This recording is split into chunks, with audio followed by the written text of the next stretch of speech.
Hey, what's up, everybody? It's your girl, Aida Rodriguez. Welcome to another episode of Truth Serum. First and foremost, I want to say thank you to all of you who tuned in on Tuesday for our election edition of Truth Serum. We had a party. So many people stopped by. If you haven't seen the episode, please go back and check it out. Angela Yee, Ben Crump, Chris Spencer. It was a party. Quite a few people stopped by. Julissa Alcerraya. And it was just a great conversation about the moment, what we're experiencing right now. The delusions that life is going to change when there's a new president in office, or if Nutso 45 comes back. So, we just had a great conversation.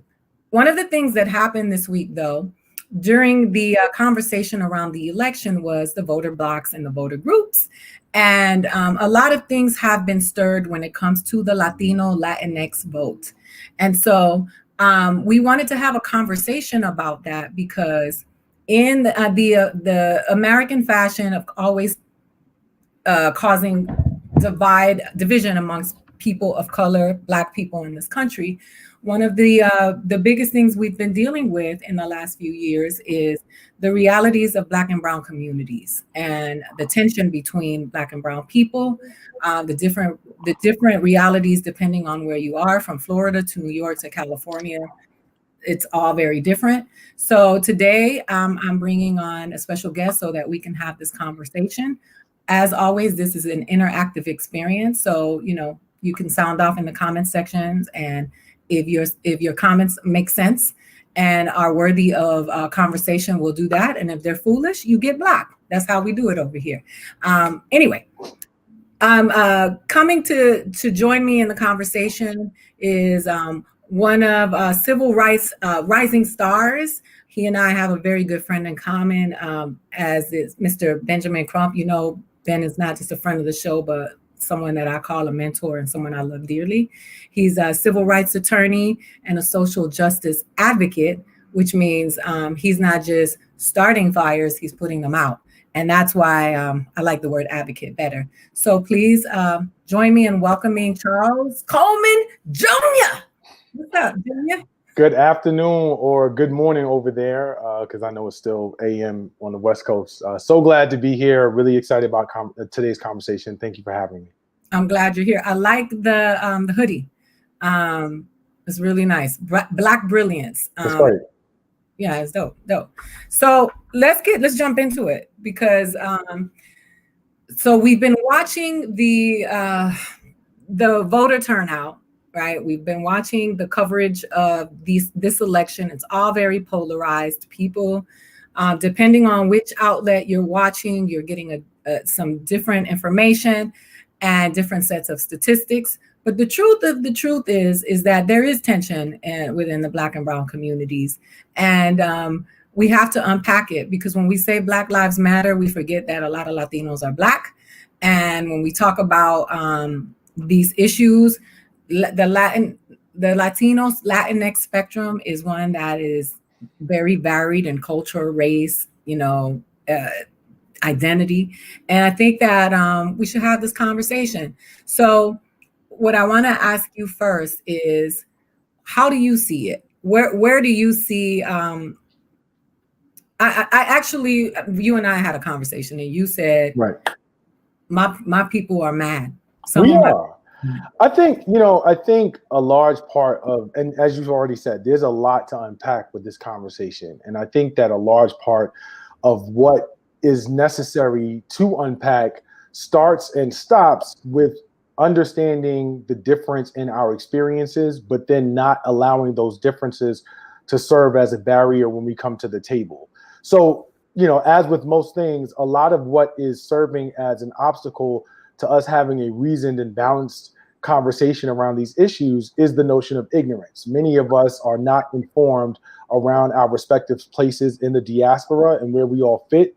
And so because of that, some of us have sort of taken it upon ourselves to make ourselves or our group, whatever group it is that we belong to, arbiters around Blackness. And so that in and of itself is a conversation, because it certainly dictates who gets to sit at the table and who has a say in ways that I think ultimately are problematic. The other thing that I think is an issue, and this is a sort of a very significant conversation that we have to have, is our experiences culturally in this country are very different.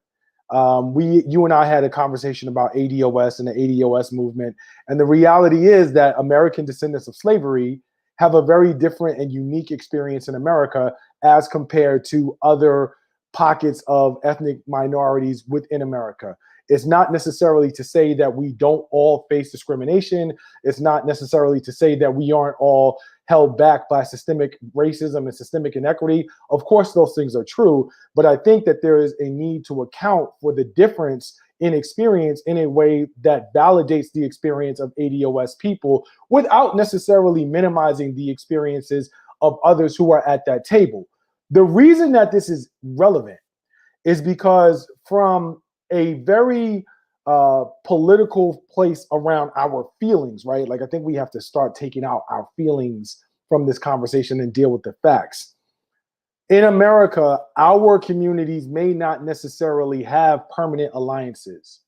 We only have permanent interests. And that comes from a quote that came from, not Mel Watt, Clay Lacy, William Lacy Clay from St. Louis, Missouri, who's a congressman. He once said very famously that Black people have no permanent alliances. We only have permanent interests. And I think that it's really important that we sort of embrace that strategy, because we have been approaching political alliances with a butcher knife as opposed with a scalpel. And what I mean by that is we may not be able to rock with each other on every issue that comes before us. We may not be able to align in a way that we just have these permanent, long-standing alliances, allegiances, and coalitions that work for everything. There may be issues that we can work together to accomplish together, and then there may be issues that we just may not be able to rock with each other on. And I think that is the type of nuanced approach that we need to start having with respect to politics. A lot of people in my community are upset with the Latino community because they don't necessarily understand the nuance within that community. And they look at the exit polls and they see high numbers of Trump voters from Puerto Rico. They see extremely high numbers of Trump voters from Florida in a way that arguably may have contributed to Trump winning the state in Florida. And so because they don't necessarily understand the nuance between Colombians, Venezuelans, Puerto Ricans, native-born Dominicans, Dominicans who are here in the United States, like, because they don't necessarily see that cultural nuance and how those cultural nuances play out, especially within the context of people who are either embracing their place in the diaspora or rejecting their place in the diaspora. Latinos, even Afro-Latinos, get painted with a very broad brush. And people are like, oh, y'all not on the team, we can't rock with you. But I also think that part of it requires an education on everybody's part to understand where, in fact, they sit in the diaspora. And when I say they, I'm not saying like you, they, us. I'm talking about each individual pocket, so that we understand that even if there's an experience that falls within the diaspora that doesn't mirror my own, it still has a place and it still deserves to be validated within this conversation, even if it means we may not be able to align on every single thing. Right. So I completely agree. First of all, Puerto Ricans did not vote in high numbers for Donald Trump. So it depends on what polls. Define high numbers, because like I don't know this year. I don't know 2020 yet. In 2016, it was like 30%. So it's lower than that this time. Okay. Remember that he went over there and threw paper towels at our people. And he also, attacked the mayor of San Juan, who a friend of mine, and who was in a boat saving people, and he was talking shit about her. But what I think it's very important that we have this conversation, because of many of the things that you said are really on point. Now, when you talk about Black people who are Latinos, because there are Black people who are Latinos, there are Black people who are, Jamaican, Bahamian. They do not belong to that group. And, so a lot of people that I know have issues with ADOS. And like I said to you, I think it's important, and I think it's honorable for Black people to look out for Black people, specifically when it has been tried to make a make it a standard for Black people to also not look out for Black people in addition to everybody else. So I totally understand that. And when we talk about reparations, like I say, and I've said on the show before, I don't think that anybody here has to, try to partake in the reparations that belong to the American descendants of slaves. There are many other countries who owe those people as well. And, when we talk about the Dutch and the British and we talk about the French, and the Spanish, like they owe people. And I think reparations is something that should be paid across the board. Now, when we had this conversation, and it's a very passionate conversation, because in addition to being grouped differently within the Latinx spectrum, we also talk about geography. Whereas in California, the relationship between Latinos, Latinx people, and Black people in California are very different than the relationships or the relations between Latinos, Latinx people, and Black American people in New York. And then Florida is a whole other thing. I do think it's important for everybody to see what their issues are within their community. How do we find common ground? That's a great question. Again, I think the first key, first and foremost, has to be education, right? Like, so it's very difficult, or it's a much greater challenge for us to come together if you are hell bent on denying who you are just so you can be away from me, right? Like if so much of where you are psychologically is hell bent on denying your Black blood and denying your Blackness and denying your place in the diaspora, then you're already trying to separate yourself in a way that is kind of difficult. Likewise, if I don't understand or appreciate that the only thing that was different between my ancestors and your ancestors is that you got dropped off at an earlier point and your colonizer spoke a different language than mine, right? Then I'm also sort of harboring that difference. So a lot of that starts with education, right? The second piece that I would say is it has to be, as cliche as it sounds, it has to be broken down into humanity, because we did frame this conversation around voting because it's political season. We're in the middle of an election. We still don't know who the president is going to be technically. So I understand that. But on a larger level, like if you step out, Black people don't necessarily feel like members of other ethnic demographics have shown up for us around humanitarian issues in the same ways that we've shown up for them. So if you look at DACA, that's a policy, political issue. But if you look at immigration, and not just Trump, but also Obama and cages and everything else around families being separated and those things, in large part, in my community, I did see a number of people who were extremely vocal around those issues. That's not to say that it may have been as big or as it should have been, but I'm saying that I saw it. Right. But when you look at necessarily like in large, right, when you look at the conversation about police violence against communities of color and police violence against Black people, there are a lot of Black people who do not feel like members of the Latin community have shown up for us in the ways that we would like. That's right. Not to say that it's been completely absent, right? But it is to say, like, on a certain level, people be feeling like, yo, so this shit don't affect y'all, or it doesn't affect y'all because you don't think you're like me, so that you don't have to show up. And that's very, very offensive, and it's very insulting, and it's very kind of like, I'll remind you, you and I had a conversation about hip hop very briefly.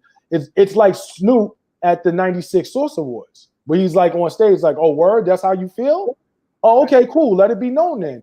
And that's how a lot of us feel. And so when you detach that from the issue around humanity, it makes it a lot harder for us to come together. So I think the very first thing is education. And then I think after that, like, it has to be the ability to just simply examine the issues that matter to us from the perspective of being human. And right. then finally, like, when you get to the more finite, more specific points, it is a question of like, all right, now, how does aligning with you on this particular issue affect my ask for my community. That's the scalpel, right? Like, and there may come a point where it's like, I can only go so far with you on this because of the way that the things that I need to get done in my community. And in some places, it's like, I can go with you all the way on this, but that's the last step. And a lot of times I feel like we sort of start there instead of starting on the front end. And that's where I think we get it wrong. So now, I got to respond to what you're saying, because I do agree with a lot of that. I mean, but I think that is very important for people to understand that people who've been colonized in other parts of the world, no different than the people who've been colonized in America, also practice self-hate. So when we have these conversations about how, first of all, when we talk about DACA as it being an exclusively Latino issue, as if that Africans that come here, or people that come from Jamaica, or people that come a lot of Black people are also recipients of DACA. And excluding Black people from these conversations leaves a big group of people with no place to call home when the Latinos or Latinx people are employing their racism against them. And then Black people in America are saying, you ain't one of us either. So when we talk about immigration as it is a total exclusive Latinx issue, without acknowledging the fact that Latinx people are also Black, also Indigenous. Sure. It's also very problematic, where I feel sometimes that Latinx people are held to a higher standard than everybody else in the world, where anti-Blackness is practiced in Asia. Indian people practice it. Even Black American people practice anti-Blackness. But I think the talking points don't come from us. They come from the mainstream media, who love to continuously perpetuate these fights, because it is far more profitable for us to hate each other, when Latinos, Latinx people are the second group who is killed by the police unjustly in this country. And we never talk about that. It took Black Lives Matter to talk about Andres Guardado. Again, Black people showing up for Latinos and Latinx people. It took Black people to say, hey, they killed this Mexican boy in LA. They killed this Mexican boy in Sacramento.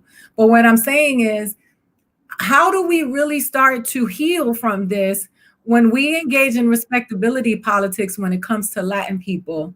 But and I think that a lot of times we blame them for their own oppression, because the self-hate that they're practicing is all part of the colonization.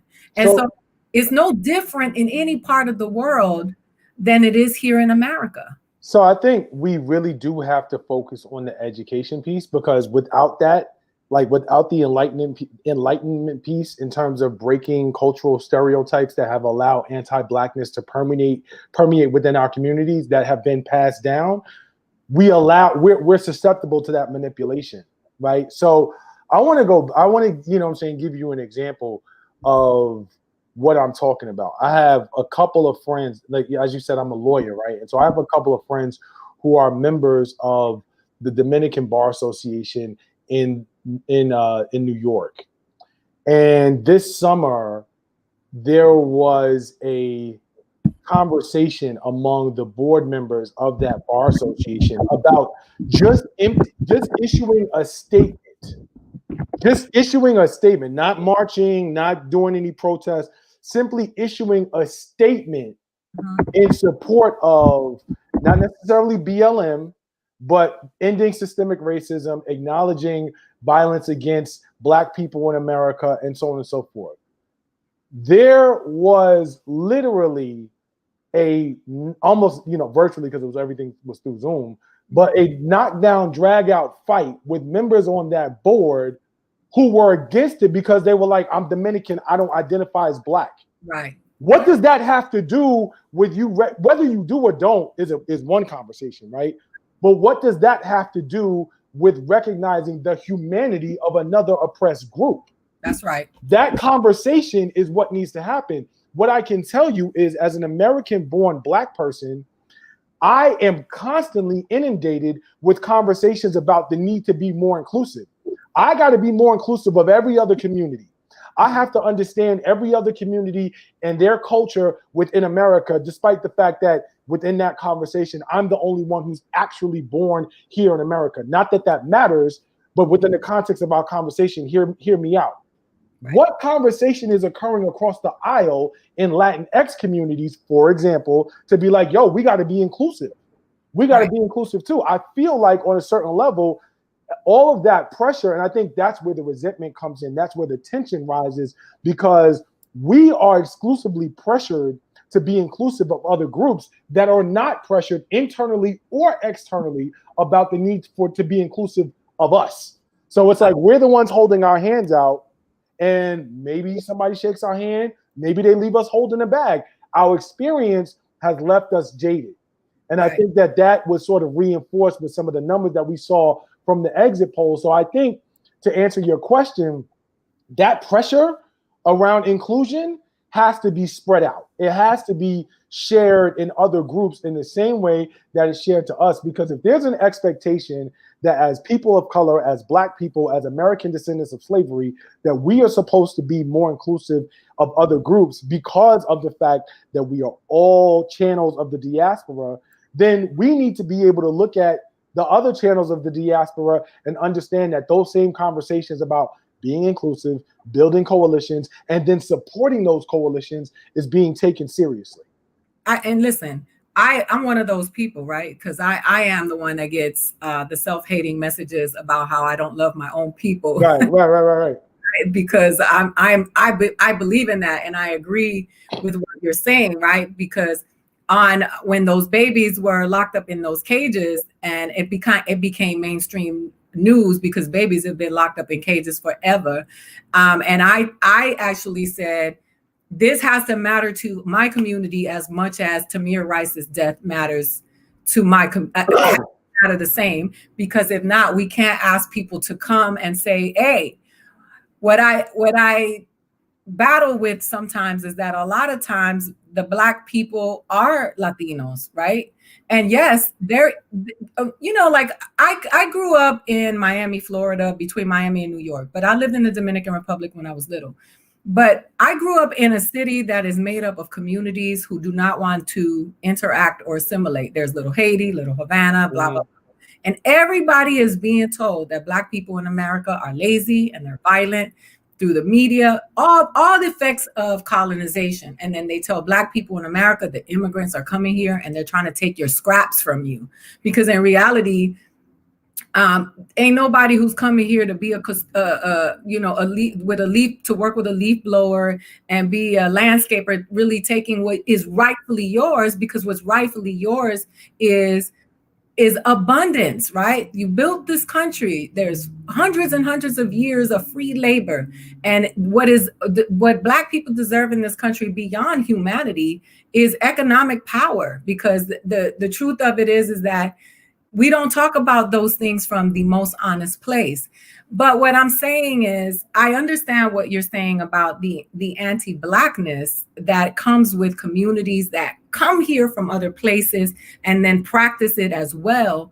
But how do we educate people from other places when the effects of colonization are so deep that the global conversation about racism, because we always have this conversation like it's exclusive to America, but when we know that anti-Blackness exists all over the world, and it is all the results of the white supremacy and the colonization that we are still feeling today. So how do we create those inroads? Because I know a lot of Dominicans who were out there marching, right? And I do have friends who are educators who were arrested for Black Lives Matter, and they were marching for themselves just as much as they were marching for Black Americans, because they know that they're Black.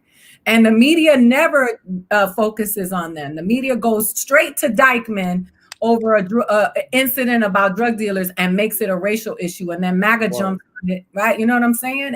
And they did it in Chicago too.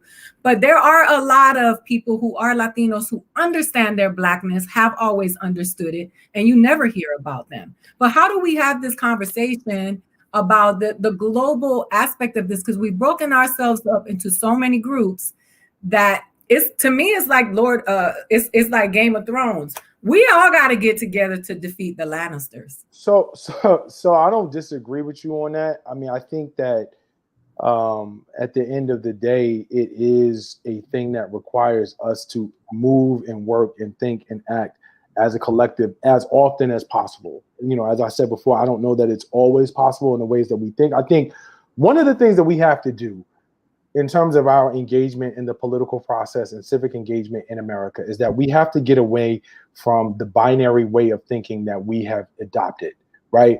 We have become so polarized, and that has caused us to think in a very binary way that does not reflect any degree of nuance or any degree of intelligence. The problem with that is where we sort of position ourselves is, if I don't agree with you on 10 out of 10 things, or you don't agree with me on 10 out of 10 things, I can't fuck with you. I can't rock with you because you don't agree with me on everything. I don't agree with anybody on 10 out of 10 things, right? So from a political ideology standpoint, we have to stop focusing on those areas that we don't disagree with and figure out how do we maximize the areas where we can disagree. Where we can agree and we can find common ground.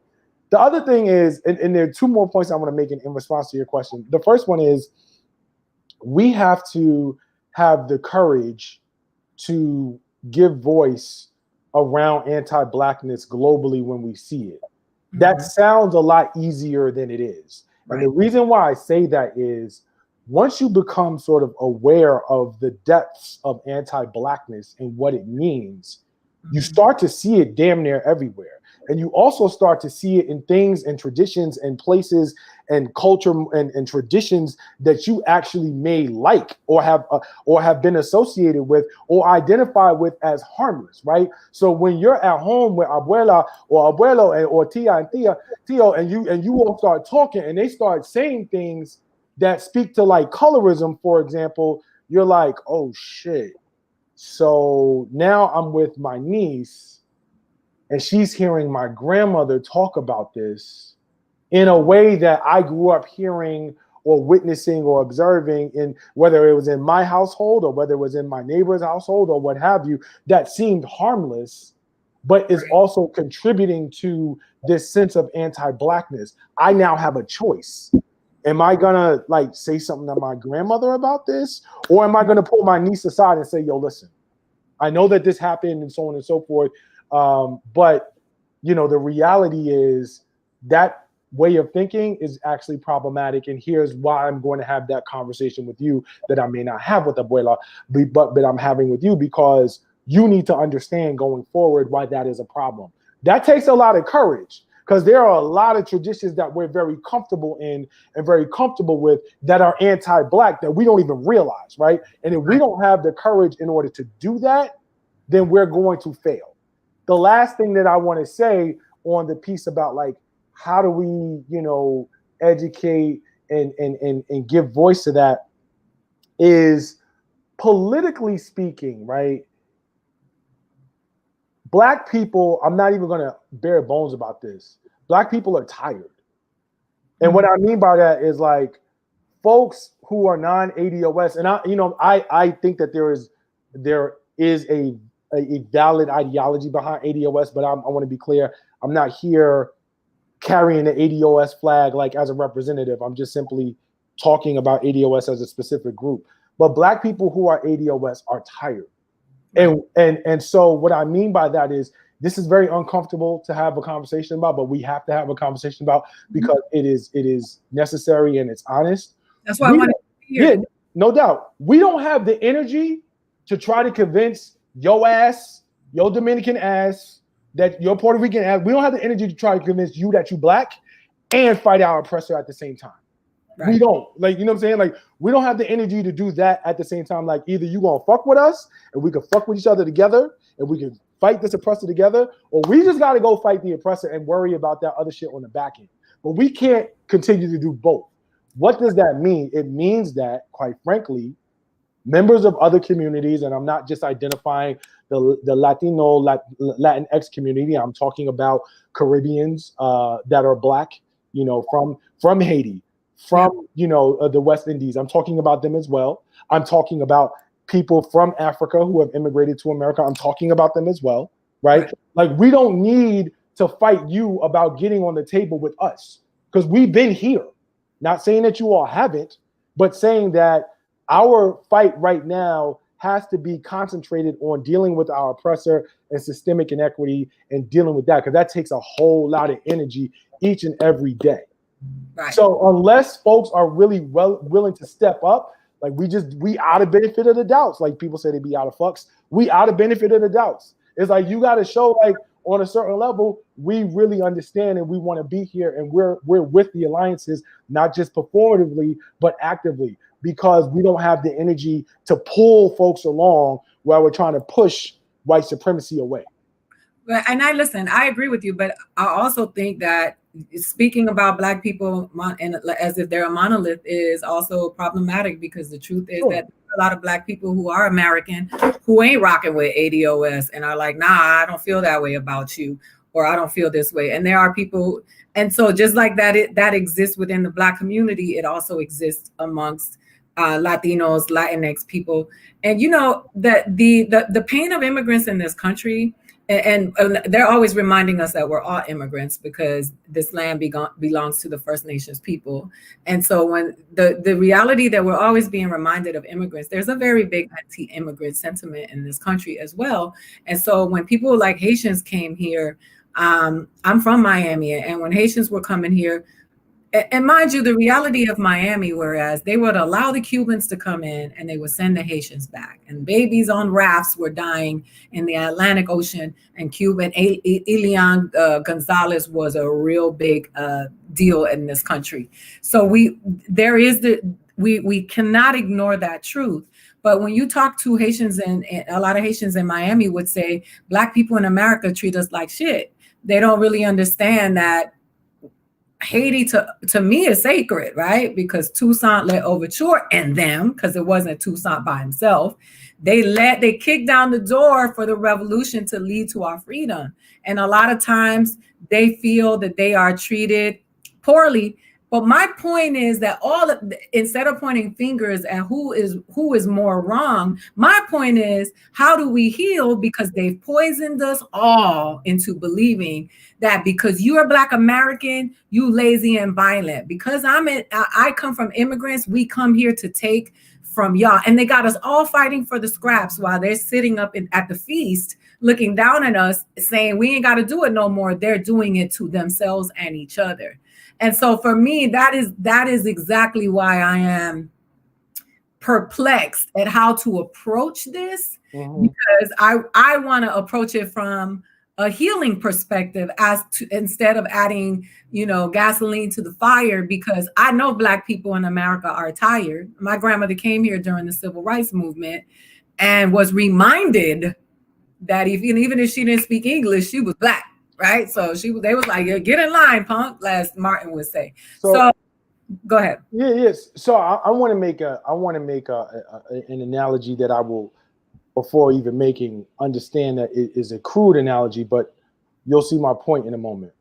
A lot of times, people I have a lot of conversations in the context of dealing with police and community. And the thing that always is said when police have these conversations with community and community leaders is like, yo, not all of us feel that way. Not all of us are bad.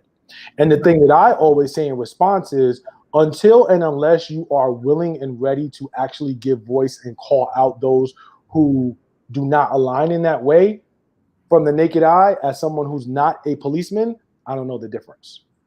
And so I think that it's very clear, like, from what you're saying, do I know cognitively that there are members of the Latino and Latinx community who do not share those beliefs? Absolutely, right? And I think you started to see some of that in terms of, like, we talked about the clip that was on Baller Alert, where that woman was talking about the difference between Venezuelans and Colombians and white Cubans down in Florida, and sort of making it clear that it is in fact a different space depending on who you're talking to and understanding the differences between them. But that has to happen at a greater clip, because for us, and when I say us, I'm talking about Black Americans when we look at the community and we look at those exit poll numbers, for example, all we see is like, damn, that's how you feel? Oh, Yep. okay. And so some of it has to be like, yo, I want to be very clear and consistent. We don't fuck with them. We not fucking with them. Like, that has to be very clear, because the other thing that is very important to understand about Black Americans in our community is that very, very few of us as American-born Black people have the ability to sort of navigate our identity by way of convenience. Yes. And what I mean by that is, for those people who are watching who don't understand what I mean by that is, yo, you look at me, I'm Black. You know that I'm Black. You may not know where I'm from. You may not know like sort of the depths of my ethnicity, but that in large part is the case in the experience for most American-born Black people. Whereas for members of other communities, they can sort of like conveniently dip out and be like, oh, if you don't know that I'm ethnic, I won't be ethnic today because it's my advantage. And that's a privilege that certain members of ethnic groups enjoy. Obviously, that's not the case for everyone, right? But it is the case for a number of different ethnic groups. The issue there is that if you're not someone who's willing to actually give voice to be like, I don't fuck with that group over there, and what they're talking about is wrong. And and I'm like, the issue is that because I may be on the outside of the community, I don't know the difference. So let me cut you off right quick, since you hit me with the hip hop hands. Listen, we got our white people too, and I don't think people realize that. You think those Mexicans were not looking at those Cubans and saying, y'all voted for him after what he said about us? And I want to break it down, because I think people don't really understand that Puerto Ricans that's a colony. They call it a commonwealth. It's a colony. They're U.S. citizens. They are treated like slaves. Puerto Rico cannot file for bankruptcy. Look up the Jones Act. There's a lot of Blackness in Puerto Rico. We're very connected to our African heritage. Boom. Dominicans, Hispaniola. In a fucking, how many decades fight with Haiti that was perpetuated by colonization, right? Black people fighting Black people saying, I'm not like that, right? I know Black, Poppy. I live in New York. This is like a weekly thing, right? No, Poppy, I know Black. I know. What? You look like Sammy Sosa before the surgery. What? What are you talking about? So now you have that. Now you're talking about Cubans, right? I have pure Castilian blood. I'm from the Canary Islands. So what people don't really understand is that we have so much, we have our white people too. And white people are gonna white people. After that, you've seen in this election. So when you're talking about Latinos or Latinx people, we got our white people too, right? So, and I don't think people understand, a lot of Spanish blood lives in the Caribbean. A lot of that pure Spanish blood, it lives in South Africa. You see these white people telling you they South African. We got our white people too. So when we talk about the hip hop hands, people are commenting on the hip hop hands. Not the hip hop hands. Not the hip hop hands. Amber, I love you. But when we talk about this, and when we saw what we saw in this election, people don't realize that Cubans, and not all Cubans, but those that voted, they don't give a fuck about immigration because they have political asylum. So immigration is not their issue. And when people say Black Lives Matter didn't resonate with the Cubans, which Cubans are you talking about? Because there are Black Cubans who are like, Black Lives Matter. And it is so complicated and it is so hard, because when we're talking to ignorance, you cannot even talk about this stuff, because people are like, nah, the Cubans all voted for Donald Trump. I guarantee you that there were some Black Cubans that were like, we ain't fucking with him. We not fucking with him. And there are many of us who were like, what are y'all doing? We're not all the same. So, we were just colonized by Spain, and we share the language. But let me just say that does not mean that we are all the same. Just like you and a Jamaican are not the same, it's the same thing with Latinos. Right. So I think this is where, I have a big thing that I talk about in terms of having a more sophisticated conversation around race, around ethnicity, around nationality, and around our experiences as Black people, as people of color, and as people of the diaspora. I'll say that again. Black people, people of color, and people of the diaspora. Why do I say that? Because that encompasses all y'all motherfuckers. Like, regardless of whatever group you want to say you're a part of, I just named whatever group that you want to be a part of, right? We have to begin to value facts over feelings and data over assumptions, right? Yep. Like, so data actually matters, right? And the reason why I say that is we cannot have a reasoned conversation about what people are doing and what trends are unless we actually are informed about what people are actually doing. Like, we actually have to be able to use the data that is available to us to actually evaluate things and then have a more reasoned conversation. You talked a lot early on about, the sort of disconnect in terms of how do we bridge the divide? And I think the question that I have is a rhetorical one that I encourage everyone who is watching right now, who will watch later, and each of us to actually wrestle with. And that is, what are you doing in your spaces every day to tear down those walls around global anti-blackness, to educate others? How are you using your platform, right? Like, you obviously have a tremendous platform. I saw a lot of your material about anti-blackness and colorism in our community before we even had ever spoken, right? And obviously that's a platform that I am like committed to fighting and combating anti-blackness in pretty much everything that I do. But I think sometimes we have the idea that we have to wait on somebody else to do it, when in fact there are ways that we can have greater impact exactly where we are, through conversation. And like I said, through having being courageous enough to like be observant and see and say something when you see something and do something about it.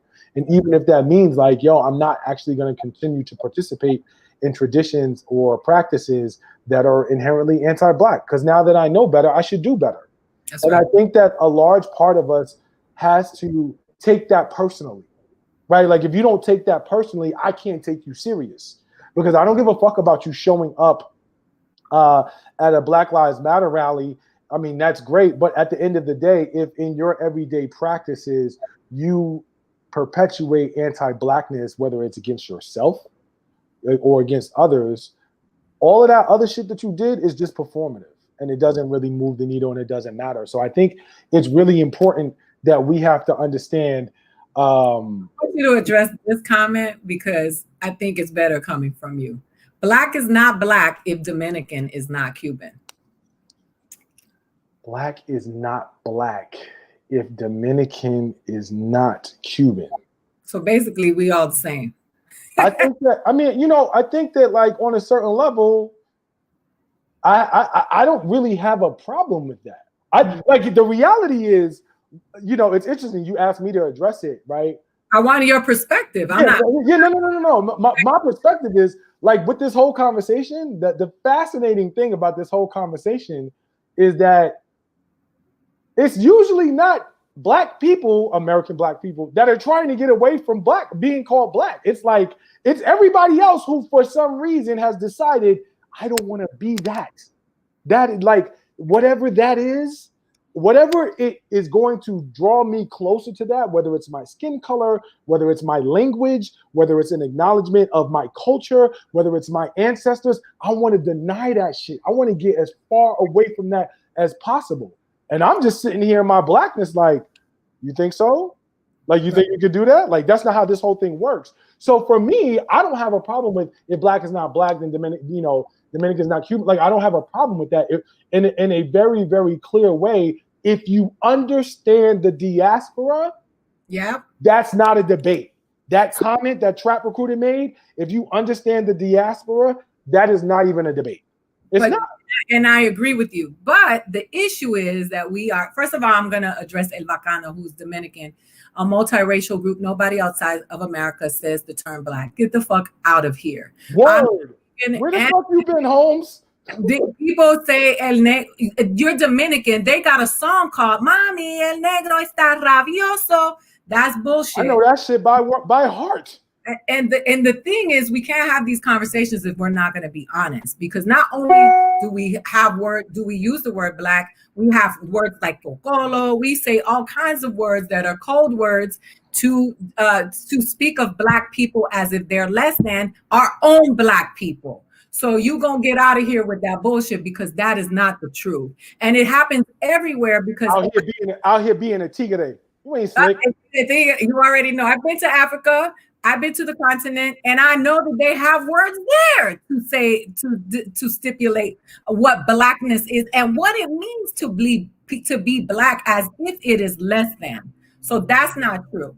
But when I talk about Dominicans versus Cubans, I'm just simply talking about colonization, right? Because when we talk about colonization, you hear Latinos flexing on other Latinos, saying, I speak Spanish. I speak the King Spanish. You're not real because you don't speak the King Spanish, right? It is all results of that dumb shit that they did to colonize us. And now we holding up flags that our oppressors gave us. We tattooing them shits on our arms. Looking goofy. Yes, looking goofy, because the truth is they've colonized us all. And now we're sitting here having a fight about how we are different. The truth, though, the constant is whiteness versus blackness. And it exists all over the world. And those that are white enjoy certain privileges for that. And that is not exempt to America. That is not exclusive to America.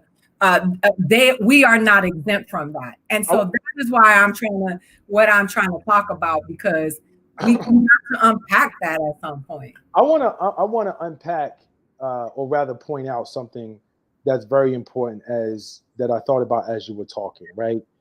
And this is important for everybody who's in the comments. This is important for everyone. I've seen some comments who, like, people have appreciated this discussion and really like the discussion. And I think that there are obviously a number of different layers to our conversation. But the one thing I want to point out that's like of critical importance is we have to learn how to have this type of honest and uncomfortable dialogue with one another without it being so separating that we end up severing possible relationships and alliances and abilities to work together in the future. We have to be able to do that. And it doesn't mean that we're always going to agree. We have to learn how to agree or disagree without being disagreeable, as it sounds. And for as simple as a mandate as that is, in 2020, it's very complicated for us to do for some reason. But in the end, the only people who win are white supremacists. Like, white supremacy wins when we are not able to have these conversations in a reasoned way. Like, we don't agree on everything, and we're not going to agree on everything. But that's where nuance comes into play. That's where I was talking about that 10 out of 10. So above everything else, obviously, there are a lot of cultural takeaways from today's discussion that I hope people will continue to dig into and engage. But above everything else, please recognize the importance of being able to have reasoned and objective and honest conversation that doesn't result in a whole bunch of like you over there and me over here, because we end up doing the oppressor's work for us in that regard. I wanted to talk really, really quickly about the significance of like language, because you and I talked about that a little bit in different ways. And, you know, you just sort of hinted on it in terms of like, you know, the Spanish that I speak is Castellano, and that's how I learned Spanish, because I learned it in grade school. And, you know, we've talked about the different dialects and the different languages that people speak across different colonized nations. But I just find that so interesting that is such a powerfully divisive tool, perhaps more so than skin culture, in terms of keeping us within the diaspora separated. Like, we, you know, it's cliche and almost sort of basic to say like, yo, we're not talking the same language. But I can think of, and I'm curious to hear your thoughts on this, I can think of sort of no greater tool to either bind or disconnect someone from their culture than actually taking their language. I think when I think about what like colonization did in that regard with respect to like Hispaniola and some people speaking French and some people speaking Creole and some people speaking Spanish, and then, English being thrown throughout the diaspora and all of the above. I'm like, man, what a mind fuck. Like, what a complete mind fuck. Yeah, and when you just talk about Haitian people, right? Some people will point out, oh, they don't speak French, they speak Creole. Like, that's not real French, right? They do that to Puerto Ricans with their Spanish, right? They're like, oh, Puerto Ricans don't speak real Spanish. They say ajo because we're using our African words. And I say rice, just rice. That right, and because that is our Taino in us, right? And you're right about that. When I went to St. Martin, people would be like, "Oh no, that's the Dutch side. Oh no, that's the French side," as if that one is better than the other. And it's like you looking at people who look like you, right? And that's what I do. Like when I went to Palestine, when I went to Africa, not to flex, but thankful for comedy, I've been able to travel the world, and I always seek my people out. Everywhere I go, people are like, when I went to New Orleans, the first thing I went to was the Magnolias. I was like, I always go look for my people everywhere I go. And I'm so fascinated at the attitude that we have towards each other, depending on how we speak. And Puerto Ricans will do it with Puerto Ricans in New York and say, oh, those are New York Ricans, they don't even know how to speak Spanish. And Dominicans do it with Dominicans. Mexicans do it here with they call you a güero or a gringo because you trying to be white because you in America. And yes, I think language, and someone pointed out here as well, religion have been very big tools in separating us from our true identities. And so, yes, I agree with you. And I think, that is part. You even think you speak better Spanish than me. You like, I speak Castilian Spanish, and I'm like, I speak Puerto Rican Spanish. I think, and sort of circling back, right? This is an important conversation because it is a need to open the door toward greater understanding. And I think that a large part of what happens is people look at American-born Blacks specifically, and they don't necessarily get why the conversation is as tense as it is sometimes. Because they're like, yo, we all face white supremacy and we all face white oppression and we all face systemic inequity. And they feel like, yo, we all immigrants and they treat immigrants a certain way and they discriminate. And the thing that I have to point out to people more often than not is like, I appreciate what you're coming from. I appreciate what you're saying. I appreciate the challenges associated with your experiences, but I need you to understand, if not acknowledge, that we are not the same in that I'm not an immigrant. I didn't choose to come here. My ancestors didn't choose to come here. It's not a matter of comparison in the sense of being the oppression Olympics. That's not the point. The point is, a lot of times what happens is our experience specifically within that diaspora and that conversation gets lumped in a way that sort of gets blended in and watered down, and our voices get lost. And that's where we get pissed off. That's the anger and the angst and the response and the vitriol that you're seeing from a large number of people in our community. As you've already said, we're not a monolith. And so I don't profess to speak, I barely profess to speak for myself, let alone my entire community. I don't speak for my entire community, but I will say that among a large part, I don't give a fuck what Ben Carson said. We don't consider ourselves to be immigrants. And when I say we, I'm talking about American-born Black people, right? And so I think that understanding and appreciating and giving voice to that type of difference, right? Because even for you, and for many of the people who are on here, if you're an immigrant, more than likely, you can tie yourself culturally to somewhere else other than America. But as a person who is Black in America, who is a descendant of slavery, my shit only goes back but so far. And that's a different mind fuck to deal with altogether. So when I'm sort of processing that and operating in that space, it's almost insulting for somebody else to be like, I don't fuck with y'all because that, y'all, I'm better than. It's like, word?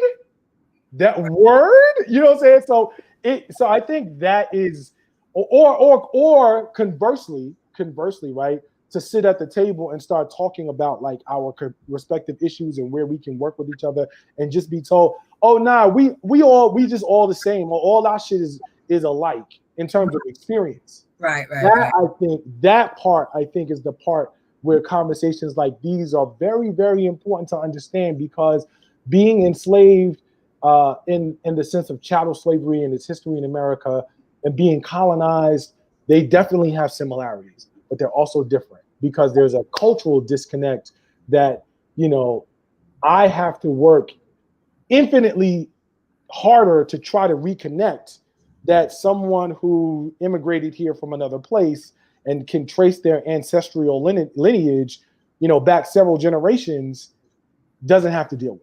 And that matters. That does matter. No, I totally respect that, and I think it's important to be able to make those distinctions. And we don't have to have the oppression Olympics, as they say, to be able to respect that the journeys are different.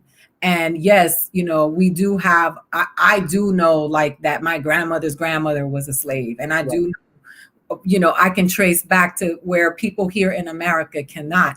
But what I think the more important thing that I want people to walk away from is that it is possible to have conversations that are uncomfortable without us having to demonize one another. And the other thing that I wanted to say is, because I've been called a sellout, like, in the last couple of weeks, several times from different groups, but the one that's the recent one was because I voted. And they were like, both sides are the same. You would sell out. You be talking all that shit about how you down for the people, but you voting for Biden. Biden is a pedophile, the crime bill. And what I wanted to say was that I think it's important that you are just as important as ADOS is as important as the Afro-Latino movement is as important, so that we could dismantle this. And nobody is going to be exactly the same, and everybody has their own methodology, but we have to be able to respect one another and stop throwing each other out the house, because it's getting lonely in this bitch. Word, I agree with you. I think that and this is sort of like, we talked about this at the core of our conversation. I think that this is like, as we sort of round to the top of the hour, I think this is like a great place to sort of really shift the focus to.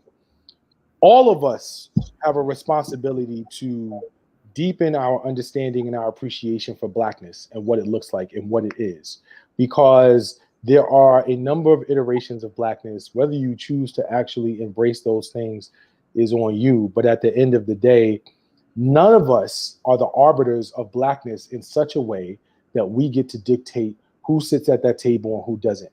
The fact that my experience in Blackness is different from yours does not give me license to invalidate your experience. It also does not mean that I'm supposed to shrink my experience while at that table.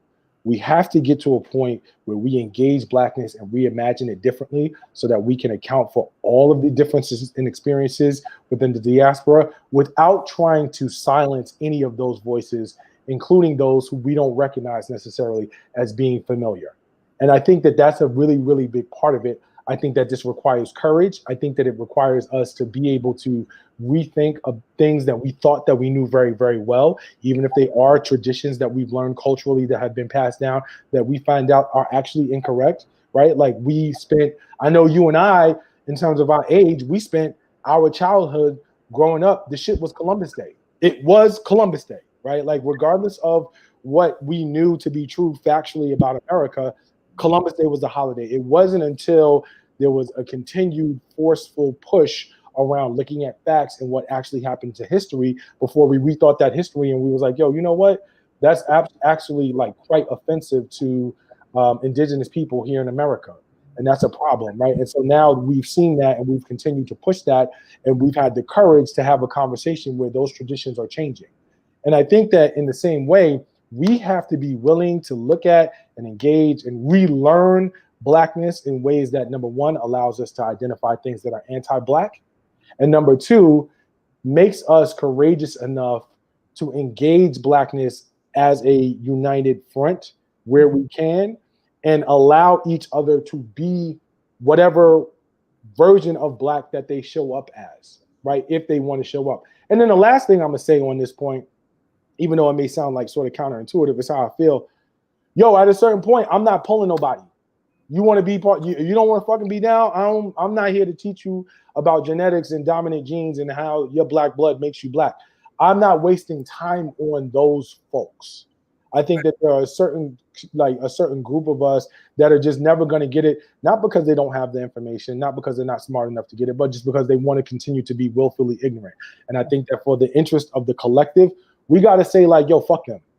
I agree with you. We don't have time to sort of like keep trying to carry them and bring them on this dead weight. We might as well roll with the people who want to be down and who want to get shit done and figure out if there are 10 things on the board, let's try to figure out anywhere between 4 and 6 that we can work with each other on. And then the rest of them, at least let's see if we can not get in each other's way. Listen, I couldn't agree with you more. And I'm with that. Like, I don't have time for that bullshit either. I am done explaining. I don't do all lives matter analogies. I'm not explaining what black blood is, where the boat stop. Like, I do it in my comedy. I don't have time for that bullshit. You either with us. You can pay me. If you pay me, maybe. Like, hey, if you writing checks, we could talk. But for free, what's his name? You either with me or against me, bro. Like, that's how I feel, and I'm gonna stay there. Now, I know you're a busy man. Out there doing the good work. You are welcome to stay for the conversation as I bring 2 other brilliant minds onto Truth Serum as we talk about this election and unpack it. They are 2 people that I consider true allies because they're willing to put their privilege on the line to create equity for people of color, black people in this country, and they use their voices unapologetically constant. I know they get death threats too. So you are welcome to stay and have this conversation with us, or you might be, unfortunately, I do have to dip out. I hate that I won't be able to stay for the rest of the conversation, but I do want to thank you for having me. I would love to come back. Like, I'd love to come back and have future discussions. So please consider me. For all the people in the comments, I know I was supposed to put my Twitter name down there, or my Facebook name, or my you can find me on Facebook right there. Charles F. Coleman Jr. The account's verified, just like Aida's account, or Aida's account is verified.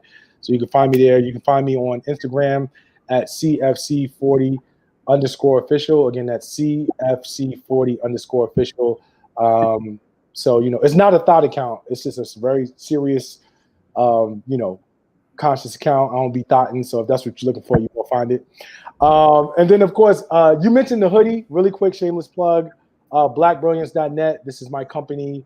We make these. We make them in a variety of colors. We can get your flag printed on it if that's what you want to do. Again, blackbrilliance.net. Hit us up. And last shameless plug, if you want to hear more of me, you can catch me every Friday on Instagram Live at 7 p.m. for my own show called The Binder and the Rapper. It's again at 7 p.m. Eastern Time. At my IG, that's CFC40_official. Again, Queen Rodriguez, I want to thank you so very much for having me. I know you got to get to the next part of the conversation. It was amazing. Thank you. Come back. I appreciate you, and I'm going to order my hoodie because I believe in supporting Black business. Absolutely. Appreciate you. All right. Talk to you soon. All right. So like I said, we promised you 2 hours of Truth Serum. And this week has been a week for all of us, and those of us who are pride ourselves on being on the right side of history. So I wanted to bring on 2 people, brilliant voices, people that have taken this administration on, but not just this administration, white supremacy, systemic oppression, and all of the social ills that we face in this country, and have used their platforms on a daily basis to take these people to task. So I want you to please welcome Francis Maxwell and Dr. Maitha Al-Hassan to Truth Serum. What's up? Hey. What's going on? Thanks for having us on. Happy to see you both. No, it's always a pleasure. I'm glad to see you both. I just wanted to start quickly with each of you, and I'll start with you, Maitha. Please tell me what your week has been like. I got a full night's rest last night. That was the first night of rest that I've had. We did election coverage for 5 hours on Clubhouse, which is a new social media platform that folks might want to check out. It's audio-based. I spent most of the time with family processing because I wanted to figure out if they would be safe and okay.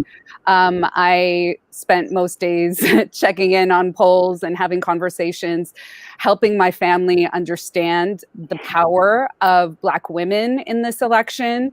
And they saw it, but we sedimented that conversation. We talked about what it means going forward to really support Black women and Black folks on a national stage and locally as well. So we were just processing together, and I think I'm going to get some more nights rest tonight. Francis? I was alternating with a little bit of both. I was mostly toying with what was an appropriate time to switch from coffee to beer, and that like the hours started to become earlier and earlier. It should have been around 9 a.m., 10 a.m. by the third day, which today. It's just been a whirlwind of a ride. I mean, I'm out here in New York, which is why I'm in this kind of echoey space. So pardon my audio and that. I'm out here in Airbnb in New York because I actually came out to finish my movie, which I'm shooting out here next week. And I'm also doing videos talking about the election, of course. So it's been juggling both of those, much like everyone, I think, that's been focusing on this election. It's just a lack of sleep. And even with that, I was going to sleep, but I was fearing that I was missing something. So I'd always be tossing and turning and trying to wake myself up, because with this president, it's just a constant state of anxiety. And I think that's what most people feel. It's like, yeah, we could tell the trend of where the votes were going. And it was almost like just waiting for something to constantly occur with him. And what we've seen has just been obviously a dire state of affairs and just a constant attack against democracy. But I'm happily now moving back from beer back onto coffee now that I'm starting to see places like Georgia and Pennsylvania and Arizona and everything starting to go in our favor. So you know what's funny? It feels like we're in episode 4 of The Handmaid's Tale right now. Right? Yeah, because that's where you really start seeing how it all happened, right? I want to ask you both this question, because a lot of people have reached out to me and said they're both terrible candidates. What does it matter? Why are you supporting Biden? He's no better. The crime bill, but the crime bill. But Kamala's, was a prosecutor that put a lot of Black men in jail.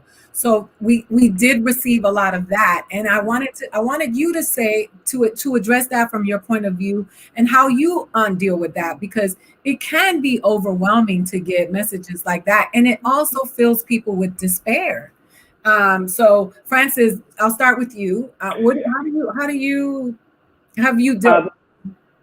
I mean, it's valid in a certain extent to a point in which people want to ask the question as to what is specifically Joe Biden going to be able to do, especially for those people that are constantly marginalized and impacted by the policies that he has put in place in the past. Now, the first thing that I have to give credit to Joe Biden is he's, and especially in the last debate, came out and spoke against his own decision making in that. So if you can learn as a politician and try to adapt, then that's a major factor that has to be taken into consideration when you're looking at two candidates, especially when you look at Donald Trump, who certain things, like if you want to specifically focus on areas that are going to directly impact people of color, one of the big ones is police brutality, right? So in my mindset, which I'll get to why that doesn't matter as much in a minute, but in my mindset, when I'm looking at someone like Joe Biden, he spoke out against qualified immunity.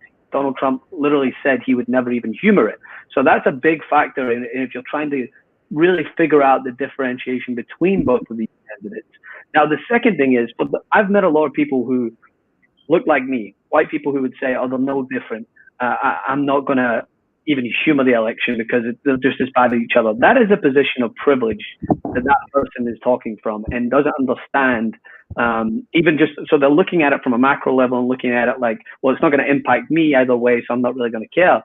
But you have to really start to boil down to such things like qualified immunity and certain issues that Joe Biden is going to be more easily maneuvered in a direction also in a progressive way than someone like Donald Trump. So And then there's the other side of it, where there's people who have been directly impacted by the horrible policies of Joe Biden in the past, and the incarceration rates that Kamala Harris oversaw. And you have to listen to them and how they've adapted through the history. Donald Trump has not adapted since his comments on the Central Park 5. He has made it his point of view that he prioritizes one group of people over the other. If a candidate can show some sort of remorse, at least, and understanding that they didn't have the best judgment, and have vowed to work with those who are going to try to at least adjust and make this world a better place, and look to dismantle the institutions that have led to so much harm, then I can't sit and say that that person isn't justified in feeling that way, because I don't understand what it's like to be that person, specifically if they are black or brown. But what I can try to say from the point of view that I'm looking at, from analyzing it, is who's going to give you a better chance at a better future. And that's what it comes down to, I think. Yeah, I agree with everything Francis was saying. I think from an organizer's perspective, we've always been saying that Biden is at least somebody, and Harris, the Biden-Harris ticket, are at least a regime that we can hold accountable with some sort of moral referendum or moral insistence. The Trump administration cannot be talked to by organizers. There's no sort of pushing back. There is no kind of accountability that he would even entertain at any level. In fact, what he ended up doing throughout his presidency was go harder for white supremacy, go harder for misogyny. And so we saw that any effort that we tried to do to push up against his administration did not prove to keep our communities safer or healthier. And in fact, when it came to coronavirus, it was people of color that suffered the most dire numbers, the most dire deaths. And that's why you saw them come out significantly on election day and through the mail-in ballots. They put their lives at risk in places where they're dying twice or three times as much as other people. You know, with Latinos in Arizona, Latinx population, Black folks in Detroit, in Georgia, all over the place in Philly. So people from my community, Arabs, Muslims, we understood that there was no negotiating with this administration. And of course, Biden-Harris is not our dream ticket, but also on a national stage is not where all politics lives. And we have to understand that. The national elections are sexy for people. That's why we kept on impressing, like, down ballot issues are also important. And the Democratic Party never learns its lesson. We understand that, but we still show up because it was a strategic vote for us. We don't even know if we're going to be able to live under another 4 years under a Trump administration. You guys saw what Stephen Miller's plan was for the next 4 years if he got a mandate. They were going to, excuse the pun or the word, they were going to trump up what they had been doing in the last 4 years. So this for us was a strategic decision to survive. And I'll just say one last thing, especially from an organizer's perspective. I know you saw this too, Aida, that people probably said to you, and they said to me, if we had Trump again, then people would be very clear that he was their enemy and they wouldn't be pacified. And I said, like, that's absolutely false because most progressive movements in American history happened under a Democrat, under Kennedy, under Johnson. That's when the civil rights movement happened. Under Johnson's when the Black Panther Party happened. Under Obama's when Black Lives Matter happened. Under Johnson is when Cesar Chavez and Dolores Huerta came out for the United Farm Workers. So what we're saying is get us out of our rapid response mode right now and let us have an administration that we could fight by building our institutions to fight them. So that's a strategic choice we made. Yeah. So I cannot, ignore the fact that the Latino vote, the Latinx vote has been a very big hot topic, right? And depending on who's talking, you hear it is presented differently. So the demonization of the Cubans in Miami versus the saviors of the Mexican and Central American community in Arizona, and so on and so forth, which I always believe is a tool of division to always continuously point out the groups to cause dissent within Black Americans and then the Latinx people. Then I'm surprised that they didn't, point out the Arabs and the Middle Easterners and the people who were and what their vote looked like. But how do we have these conversations and explain to people that a lot of people have been misinformed and emotionally moved? And when you talk about Cuban Americans and you talk about socialism, and I read this article this morning that there was a congresswoman who said, we are never to use the word socialism again. It destroyed us. And we talk about it here all the time because we're like, God, what an amazing a tool that Donald Trump has had in his administration, and moving his flock through fear and emotion and an abundance of misinformation. So I wanted to just have that, I don't know what the question is there because there's so much to talk about it, but I certainly wanted to hear what you thought about it because it's been so harmful to my community in terms of infighting. Because now the Puerto Ricans are like, they threw paper towels at us, you fucking Cubans, and the Cubans and this, and the Mexicans are like, he called us immigrants, and there's no solidarity. So, please, either one of you can start. I just want to hear what both of you have to say about it. So I can talk from the perspective of coming from the United Kingdom, right, where a lot of our policies that are strongest are quote unquote socialist. Now, to take it to the level of like, what do people think of when you say socialism in America? It is a dirty word for far too many. Where does that come from? It comes from a manipulation of the term, and that's allowed through a lack of education on the matter.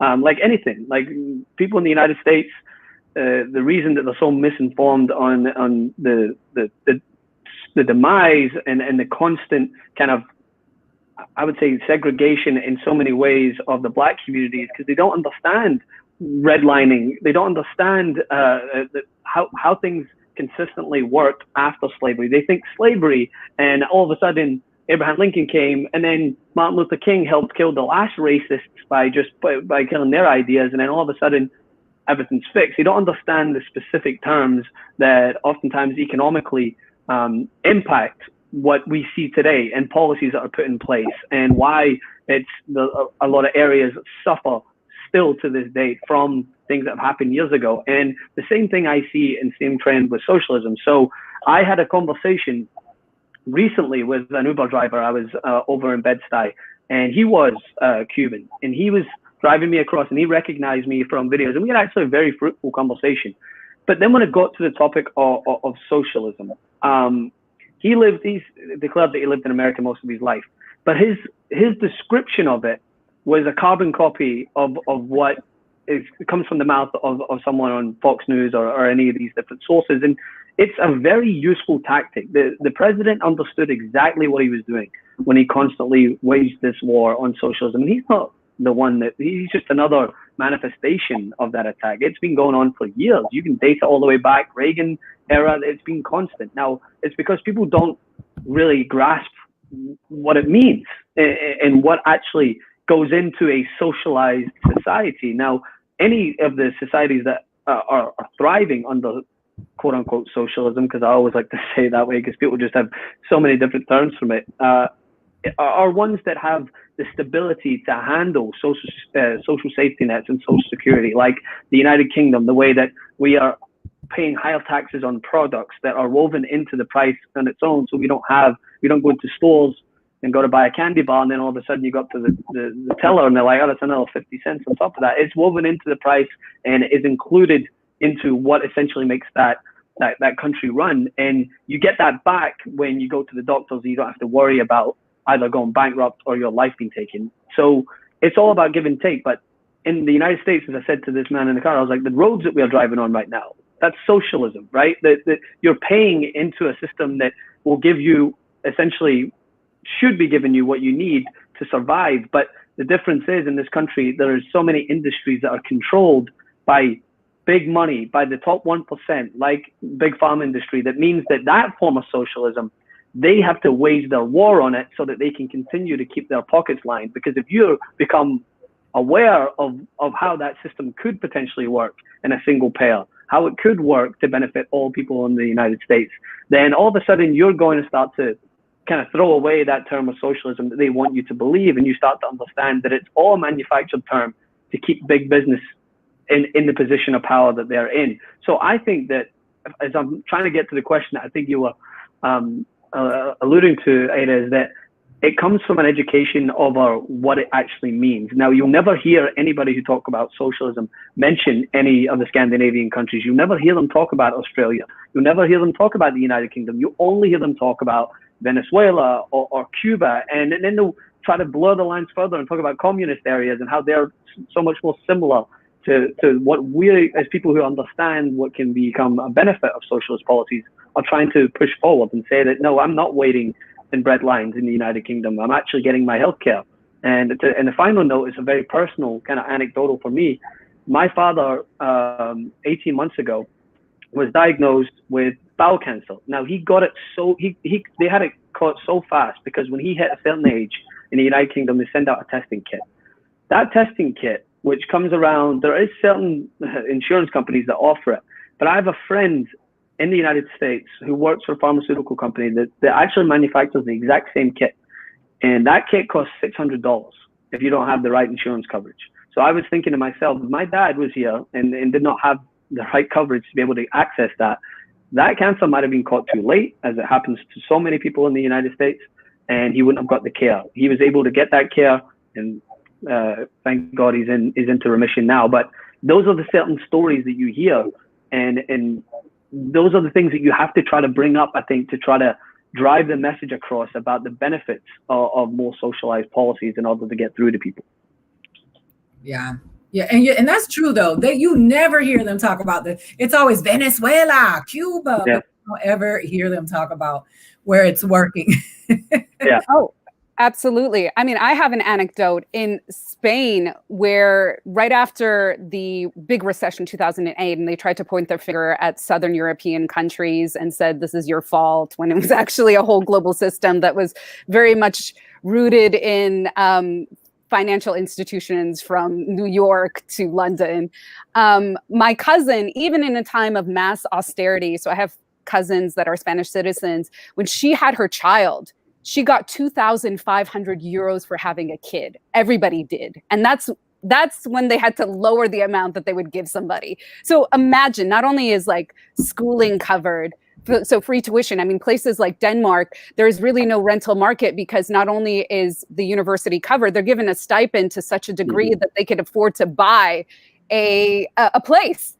So not only if we had what we would call socialism in this country, we would have universal health care, we would have free tuition. There would be so many other things that would recreate the welfare net that the Republicans have tried so very hard through this discourse to tear away at, because they're very much, I mean, not just them, of course, the corporate elites in the Democratic Party are the same. They're very much aligned with these multinational corporations and the corporate elite class. But I do want to say that we have a version of socialism in this country, except it's socialism for the wealthy. Yeah. They're the ones that are subsidized.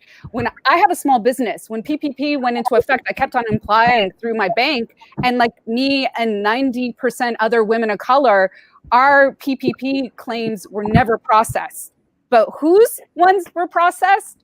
Millionaires, billionaires got the money. Oh, Lord, sorry. Stuff is all over my laptop. Millionaires and billionaires got our tax-paying dollars. Those, we paid them to save their businesses that never trickle down. We already have disproven this. So tied to that is what we have failed in is in framing. And unfortunately, we've adopted the framing of the disingenuous Republican Party and the hardliners in the Republican Party. So unfortunately, we've lived in their discursive universe. So when they say socialism is bad, we constantly, like, we have to disprove, instead of unapologetically say, I'm down with socialism because it means free healthcare, and not have to prove all these things about different places. But going back to your question too, that the way that it's tied to Cubans in Florida and the rest of how we talk about and think about the Latinx or the Latinidad community in the US, we also have to understand that for those folks that got turned off by the words socialism, like again, we're talking about the Cuban population in Florida, overwhelmingly in Miami-Dade County, that voted for Trump. That's the same. That's the same scenario that happened in 2000.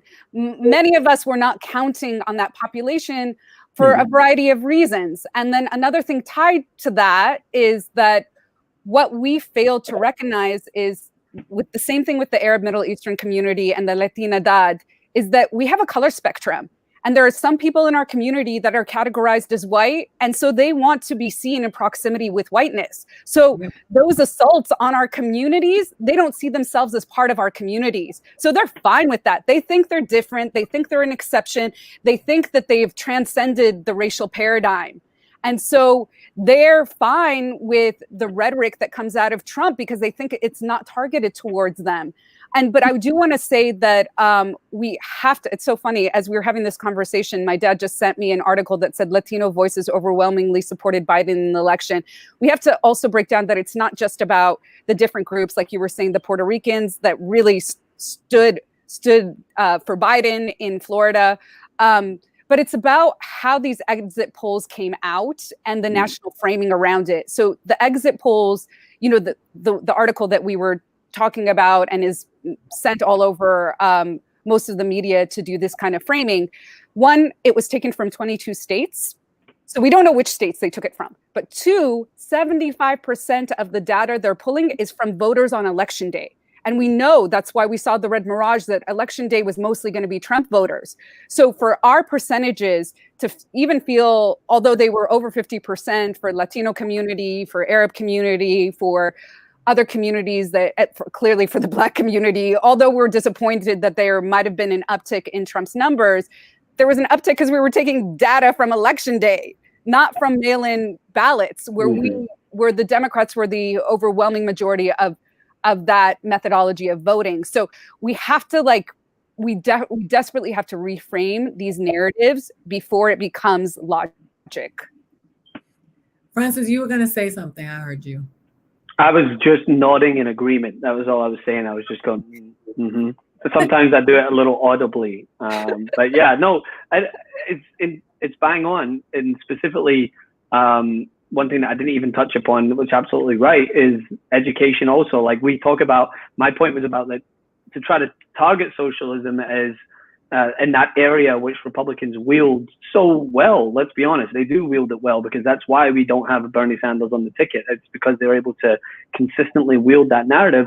And I was talking about education, something that is so inaccessible to so many people, whereas it's kind of that catch-22, where if you had more of a socialized outlook, education would be more accessible to so many people because it's free in a lot of these places, and they're able to offer advantages. Like, for instance, in Australia, they are able to offer advantages for doctors to remain in the public sector by going to university.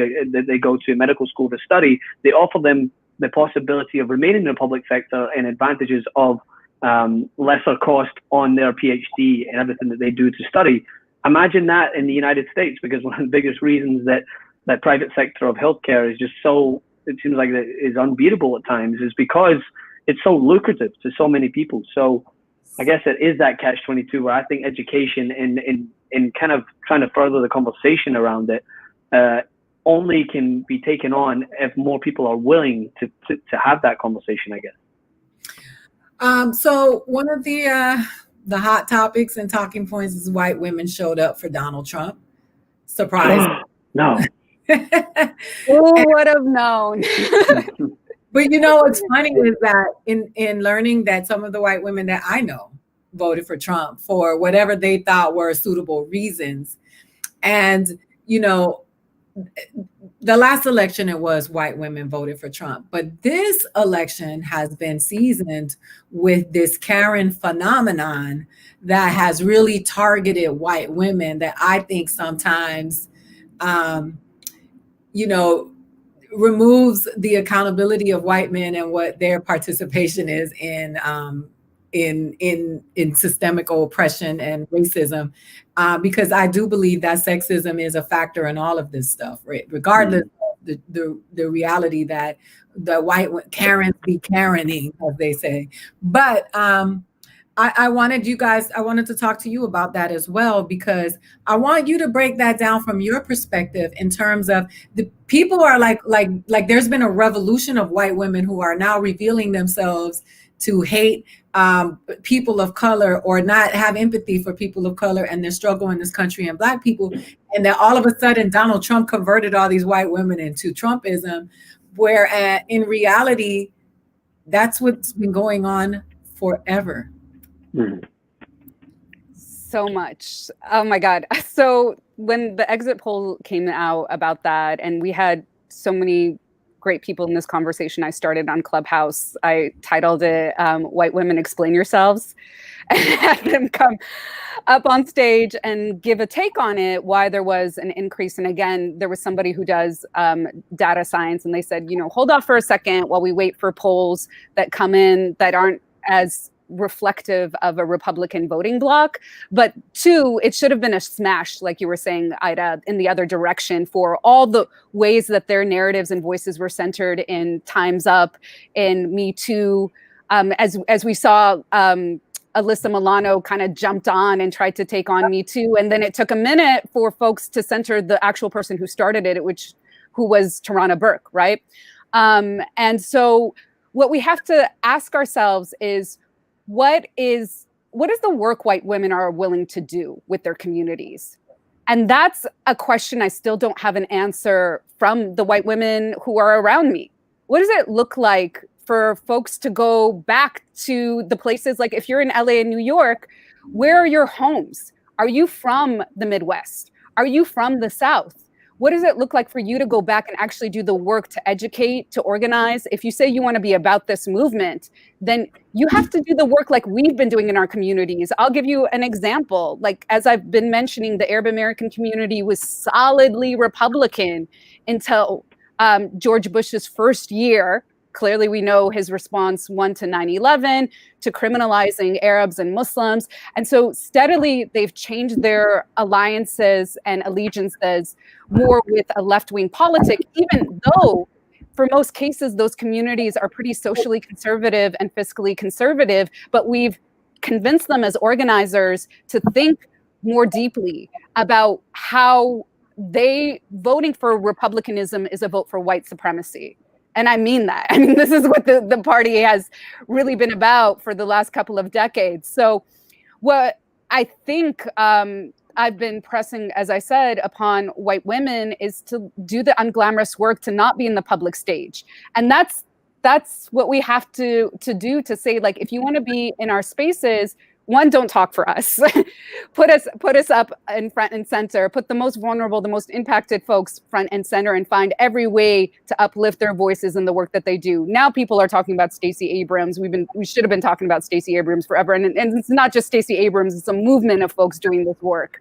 Yeah. So that's the unglamorous stuff they have to do. And unfortunately, I think that some of them believe that just getting on Twitter or doing an IG live is enough work. They have to roll up their sleeves and go into community. Yeah. Francis, you get them. You go at them. You got them.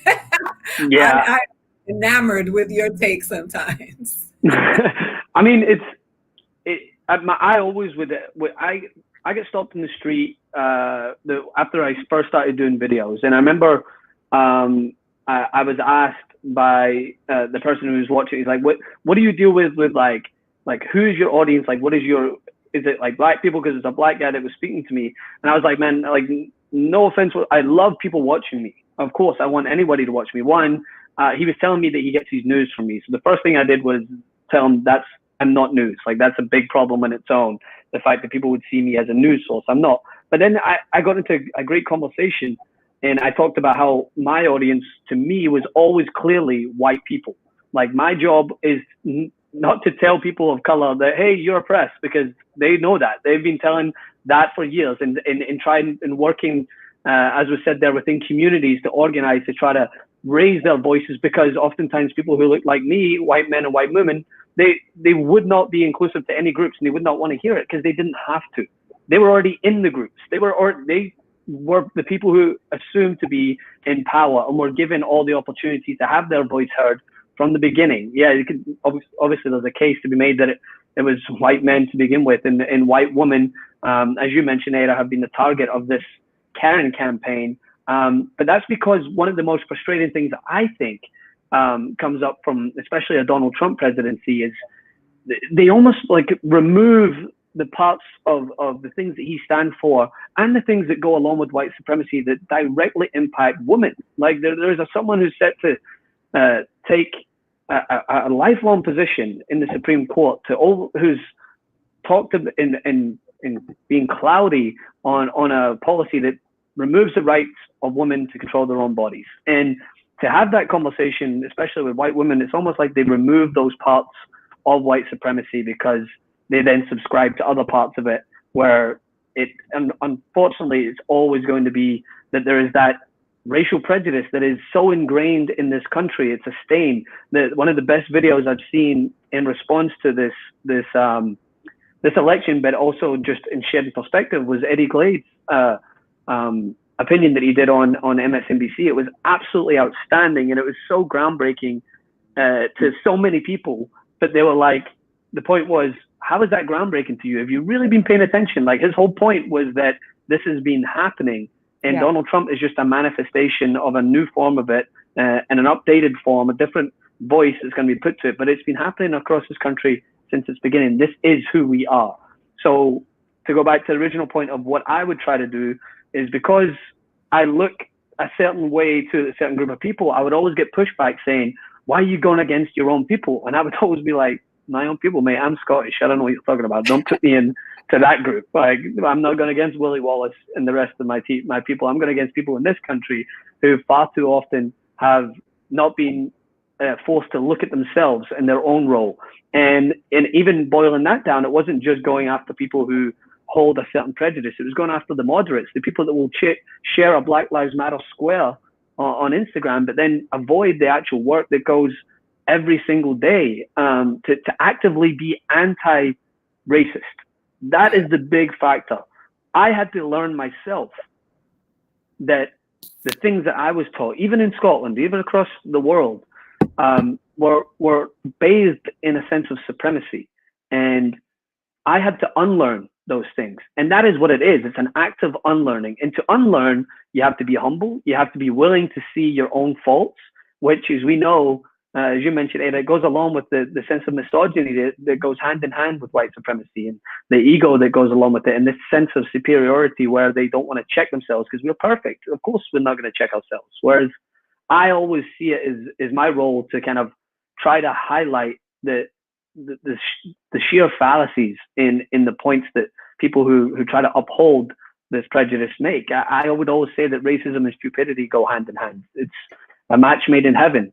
And my role was always to try to not go after the person who's that prejudice is second nature to them, because the reality is not often times not going to change. It is the moderate. It is the Amy in Central Park who claims to be a lifelong Democrat, but swiftly picks up the phone and calls the cops on a black man who is taking photos of birds in Central Park because she, quote unquote, feels threatened. So it's people like that who feel like they are down with the cause and feel like they believe and are progressive. And then all of a sudden, when it comes down to it, you swiftly realize that prejudice that they've been withholding within themselves has gone unchecked for so long. So the role of white people who consider themselves allies, as Rihanna said, are you pulling up when the cameras aren't on?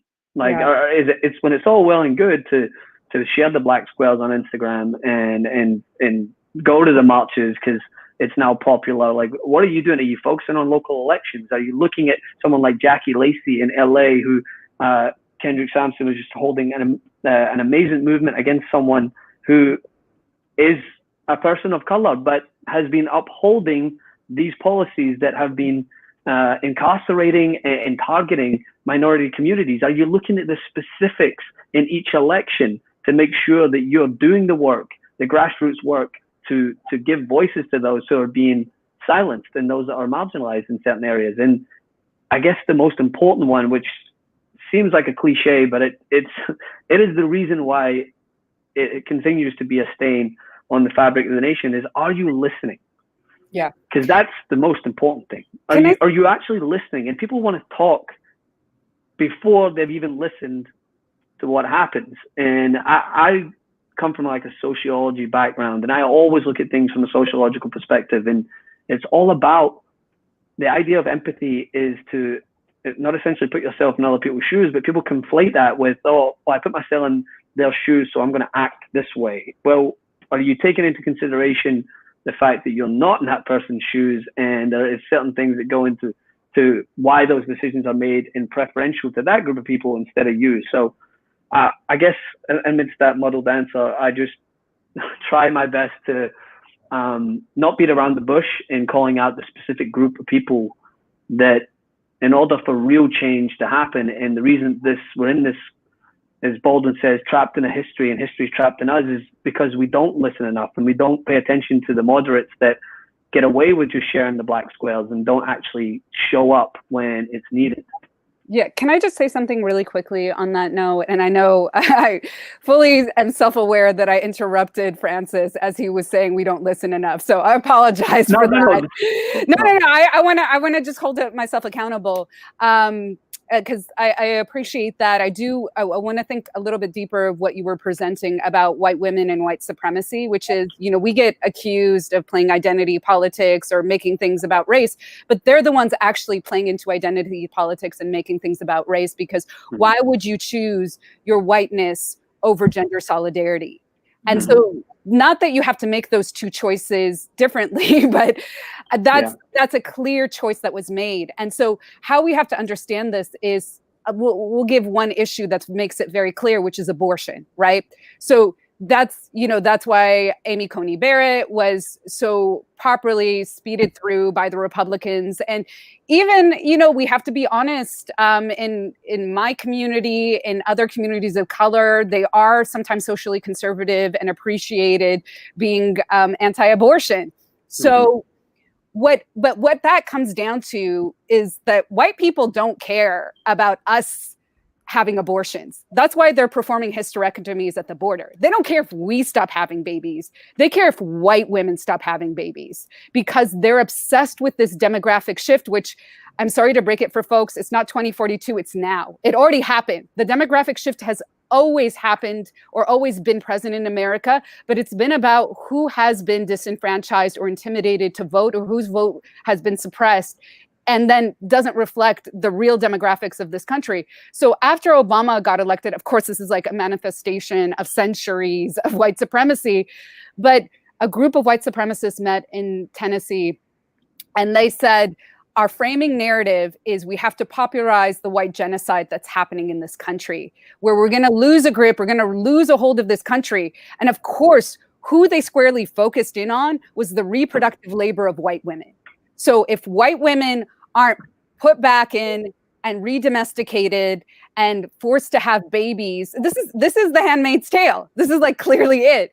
Then we are going to die as a race. And you see this if you look at white supremacist like sites that sometimes masquerade as these benign I love white people Facebook groups.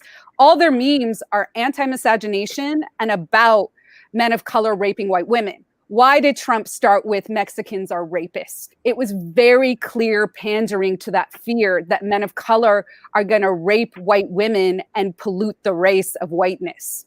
That's what he was talking to. Why was he calling for white suburban women, love me, vote for me? He was trying to scare them about Black men, right? So we have to think about really the infrared ways that race is being played to solidify the white woman's role to be a baby maker for white supremacy. Yeah, I agree with that. I think that in addition to using abortion as a means to further oppress women of color through the laws, it also facilitates a world where white women whose numbers in sterility have gone up, and they're very worried about those numbers from the census. I did want to talk a little bit about sexism, because I don't know how you felt about this, but I felt like Kamala was invisible after a certain point. we stopped hearing about Kamala, a Black woman who doesn't sit well with white supremacists, right? Interestingly enough, held to a higher standard. We can hold Kamala accountable for what she's done, and at the same time, be real about the fact that misogynoir is real in this country. And she has done, she did her job as a prosecutor, and she did participate in some things that were oppressive to Black people, but those systems were in place long before Kamala came along. So politicians are going to politician. And so she's been held to this higher standard, which has always happened with Black women. It happened with Stacey Abrams. It happens with all women of color. Like we have to stand on this moral ground that white women are not, are exempt from. We knew when the woman had an affair with another woman and they got rid of her here in California. So we know that that's not true. But I did want to talk about what your thoughts were on what Kamala's role has played in this election. Sarah Palin was everywhere. Kamala was in the basement.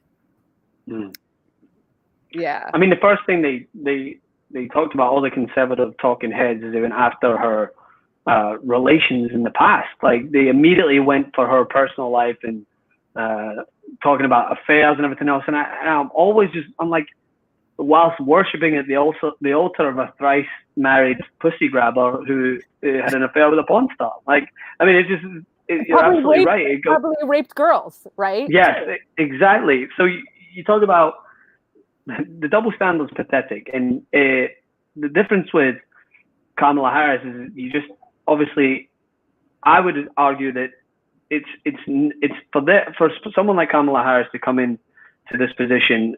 In my opinion, I wanted Stacey Abrams. I was always on the Stacey Abrams camp, and I thought she would be perfect. But that's because I looked at the specific policies and why I just think Stacey Abrams, there should be a statue erected for her after this election for the work that she's done in Georgia. But I thought that Kamala Harris was a good choice also because as I said, the humility that she had to speak so openly about the decisions she's made in the past was something that I admired. But the attacks that came to her were only ever kind of focused on a personal level. They never really discussed the amazing things that she's put into place as a senator, as the first Black senator, as someone who is so unapologetic in the way that she holds people accountable.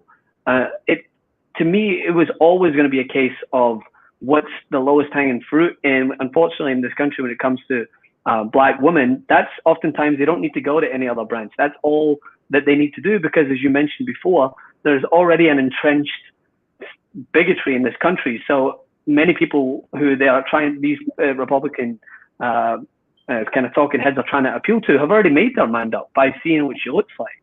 And they don't need to kind of pay attention to any other detail. Now, I did think that on the Biden side, I would have given more air to Kamala Harris to be to give her more room to speak out, because she is ferocious in the way that she holds people to account. And it's something that I think that if this election hasn't gone this way, I would have looked at that as a role that maybe played a significant factor in why it didn't go a certain direction. But thankfully it has. I just think that there was maybe some internal discussion going on that didn't give her the opportunity to do that. But I don't know what you guys think. I just felt like they could have given her more opportunity to kind of lead the line on certain things.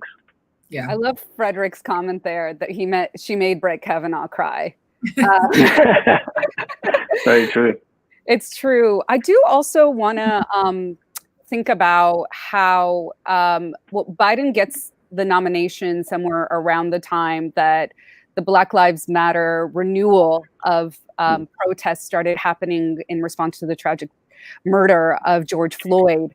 And so I think up until that time, they were probably having serious conversations of having Amy Klobuchar as the VP. So I think we should also, I mean, I'm going to lead into the unfair treatment of Kamala in a second, but give credit to the movement to force a hand in recognizing how historically Black women have been marginalized. So, remember he came out and said he's going to for sure have a woman VP, and then forced Bernie to say that too. I don't know if you guys remember, this was like as they were having their debate during coronavirus moment. And then what ended up happening is there were more leaked conversations about who was on the list, and then Amy Klobuchar left. And I would say that the person I was gunning for was on the list, but clearly she didn't get it. Karen Bass, who has been a phenomenal politician from Los Angeles that came up from community organizing, and I'm originally from LA, so I uphold folks who do the work here. But I would say, you know, this misogynoir is everywhere. You know, the founders of Black Lives Matter are all Black women.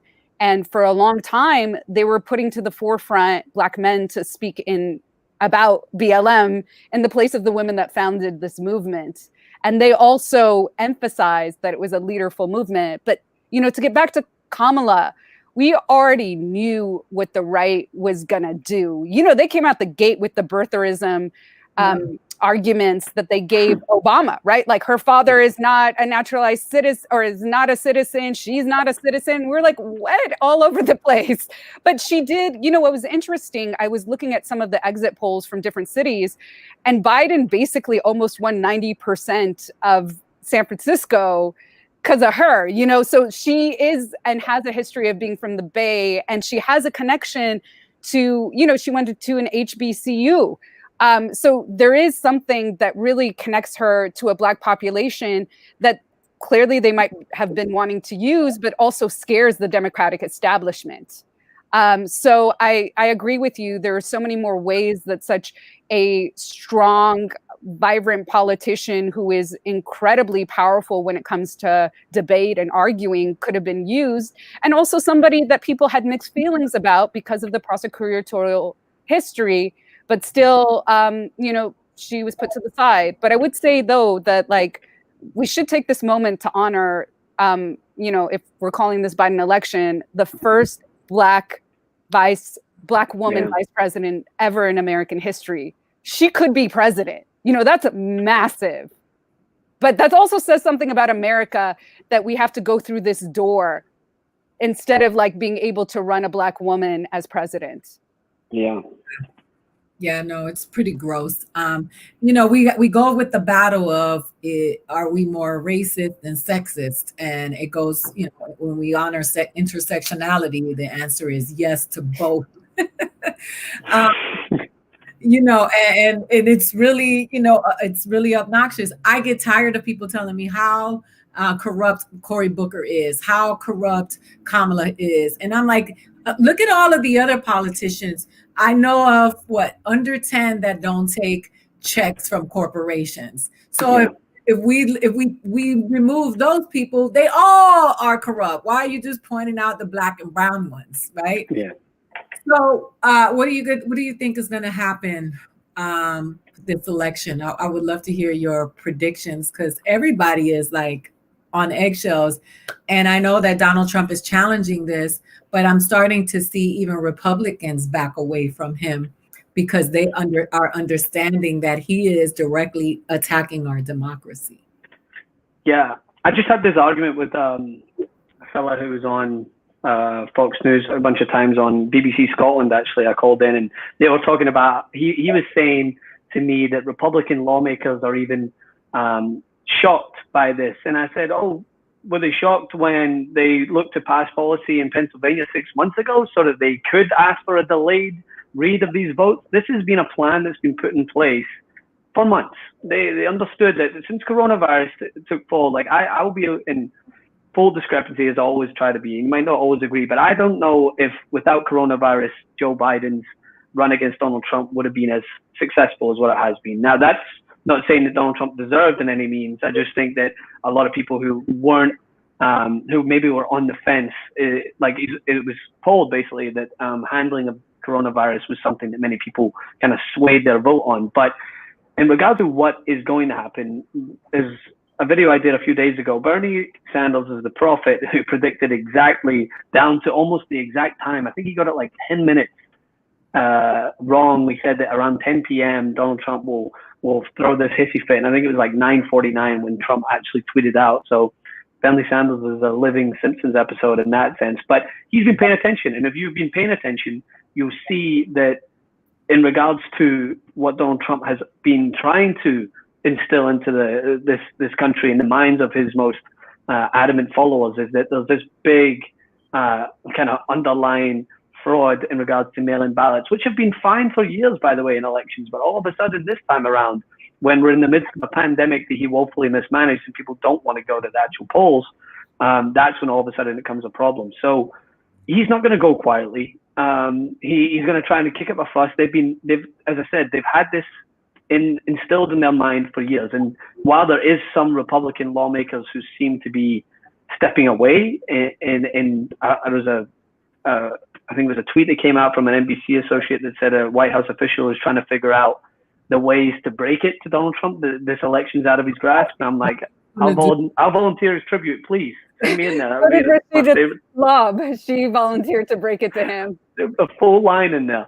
But yeah, I just, as far as which way it's going to go, I'm disappointed in a step away from the presidency and the Senate results. I know it's not been called yet, which just shows that there is still a lot of work to be done, a ton of work to be done at the grassroots level in order to instill confidence or at least try to build confidence in the Democratic Party, because Joe Biden was not, for many progressives, we did the work to get him elected. And many people, we owe so much to specifically people in groups all across the country, marginalized groups that did the work to carry the back of this election forward. Black women, people of color, who always are tasked with standing by this party that oftentimes doesn't give them anything in return.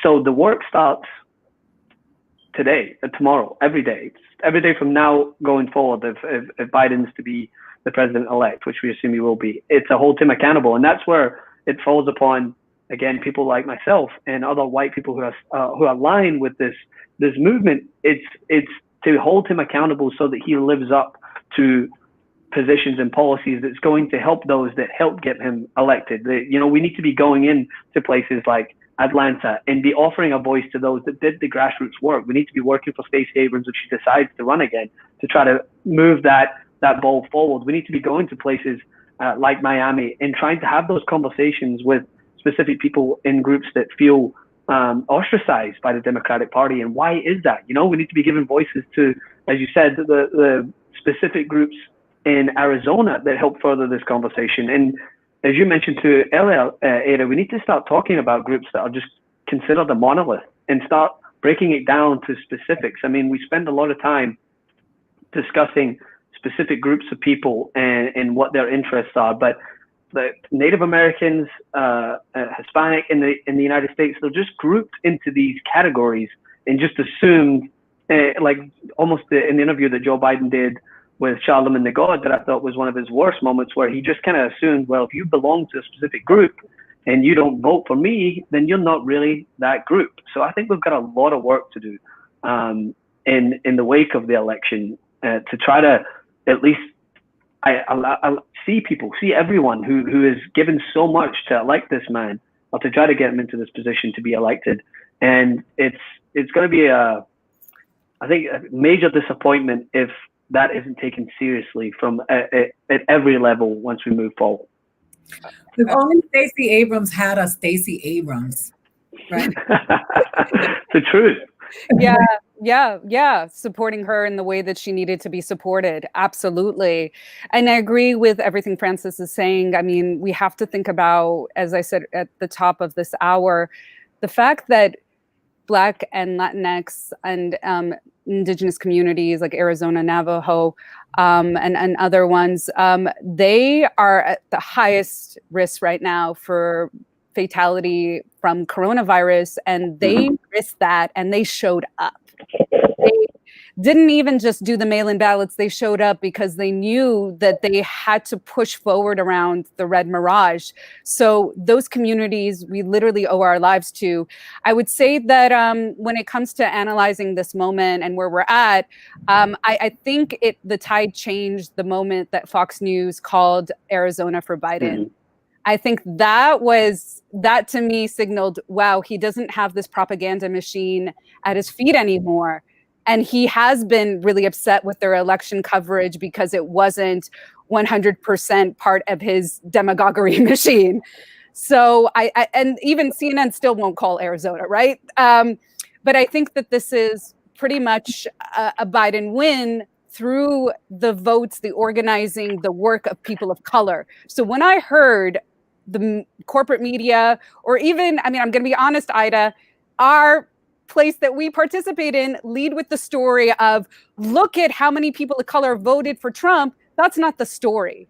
The story is, look how we put Biden over the edge when white people should have showed up for a landslide to take Biden to the edge. But that polling was actually really disheartening to see, that almost 48% of people said that they were either fine with how Trump handled coronavirus or that it was okay, maybe even more. Like there was 34% that said very badly, when we know medical officials have told us that if we started doing things back January 2020, even February 2020, all of this would not be the way it is. 200, 300,000 lives wouldn't have been lost. I mean, you can even tie the loss of lives to Trump's rallies in the summer. 700 people died who went to his rallies, and 30,000 people got infected by coronavirus. We don't even have the numbers from the past week where he did his little rally blitz and left people out in the cold, will probably get even more exposed and vulnerable to the coronavirus.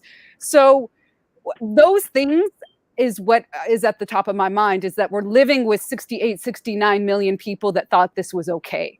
That he built up an economy. 48% thought that he built up an economy that was very good or good, as we're suffering from massive home evictions, from record high unemployment. This is what we need to deal with. And then the other thing is, we all need to make Georgia our number one mission all the way through January 5th with those runoff races. That's what we need to cement, so that for 2 years at least, the Senate is Democrat and we can overturn some bullshit. Basically. I'm with you. And listen, I know that both systems, both political parties are corrupt and they're both broken. But the reality of it is that there is no mass exodus in the plan for any of us. We're going to have to be here and we're going to have to live here. So instead of complaining all the time, we're going to have to do some real work in order for the country to be better and work for us. And listen, I can't say I'm disappointed in California, because California did vote for Joe Biden, but they also voted against affirmative action, and they also, Uber for rent control, and then for Uber and Lyft, yeah, and Uber and Lyft, and there are a lot of disparities that we deal with. When it comes to communities of color, and they are different, and it is okay for them to be different. Asian Americans have a whole different reality in this country than Latinos and Black people, and fighting for inclusion to get into schools like UCLA and Harvard.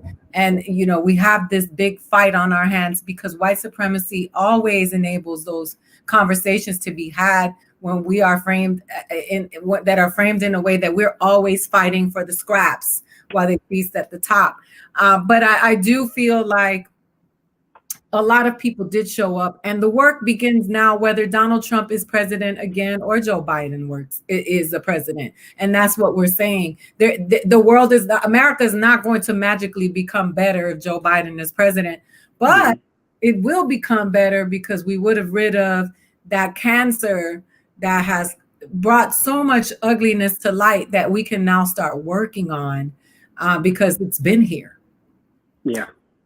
I don't want to close with me talking. So I want you to let people know what you got going on, how they can follow you. And more importantly, any last words, it's so funny, that you want to leave us with, and the listeners and the people who do show up for Truth Serum, who are filled with, who feel a sense of despair and disheartenment because they feel like Donald Trump and Biden we were just picking the lesser of two evils. Yeah. I would say with that, I come from LA. You guys can follow me at the @here, Instagram and Twitter, and I'm also just at Maytha on Clubhouse. I have a show I'm doing called source and angle, where I evaluate the news through the sources that we get it and try to understand the angle that comes out, because we really need a revolution around how the news is framed and the narratives that we tell.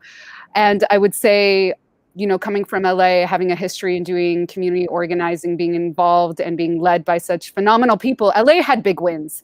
While the state of California might have not, LA was able to unseat one of the most murderous regimes under the current DA, Jackie Lacey, with Gascon. And he's going to meet with BLM, that was a part of really putting him up and defeating Jackie Lacey. And then we won Measure J. We won props that re-enfranchised people who were incarcerated, and then are also moving towards divesting from a murderous police department towards the community. So I would tell folks, go local. And that's how we build up other parties. I know people are frustrated with the Democratic Party. I am as well. I'm really honest about that. But we cannot expect a party like the Green Party to carry us. We have to build parties locally. Look at what Working Families is doing in New York and the rest of the country. We have to do that work, which is sometimes not as glamorous, but it is even more rewarding, where people are putting together people's budgets and then giving power and voice to ourselves.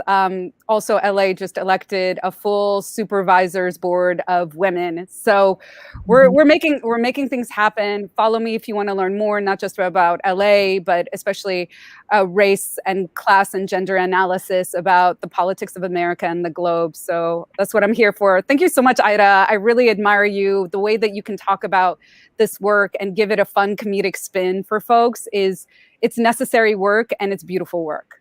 Thank you. I appreciate you. I feel the same way about you. And you guys are doing great work with Rami. Because I think people don't realize how important art is in informing the world on how they see communities of color and the way that we operate as human beings, and not just like we're llamas and we're doing a whole other. It's really frustrating when people ask me those questions. Francis, how you gonna fix the world, Francis? Trying to get through to my fellow white folk.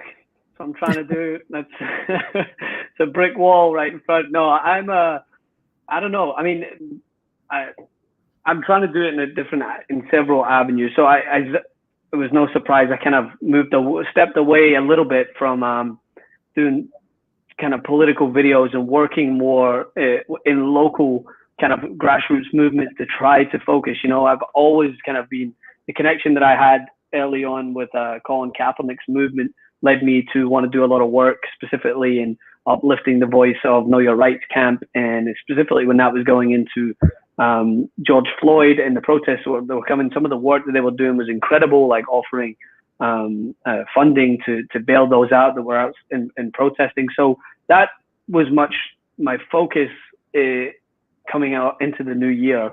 And then obviously with the election around the corner, started doing more work again, producing videos, because some of the boiling frustration that was inside of me had to either come out that way, or it was going to come out and get me in trouble some other way. So I had to just go back to doing some videos, and I'm still doing them over at Occupy Democrats. I've been I was doing segments fact checking Donald Trump. I had to drink in between every lie that I was fact checking, because the man pumps out an average of 55 lies a day.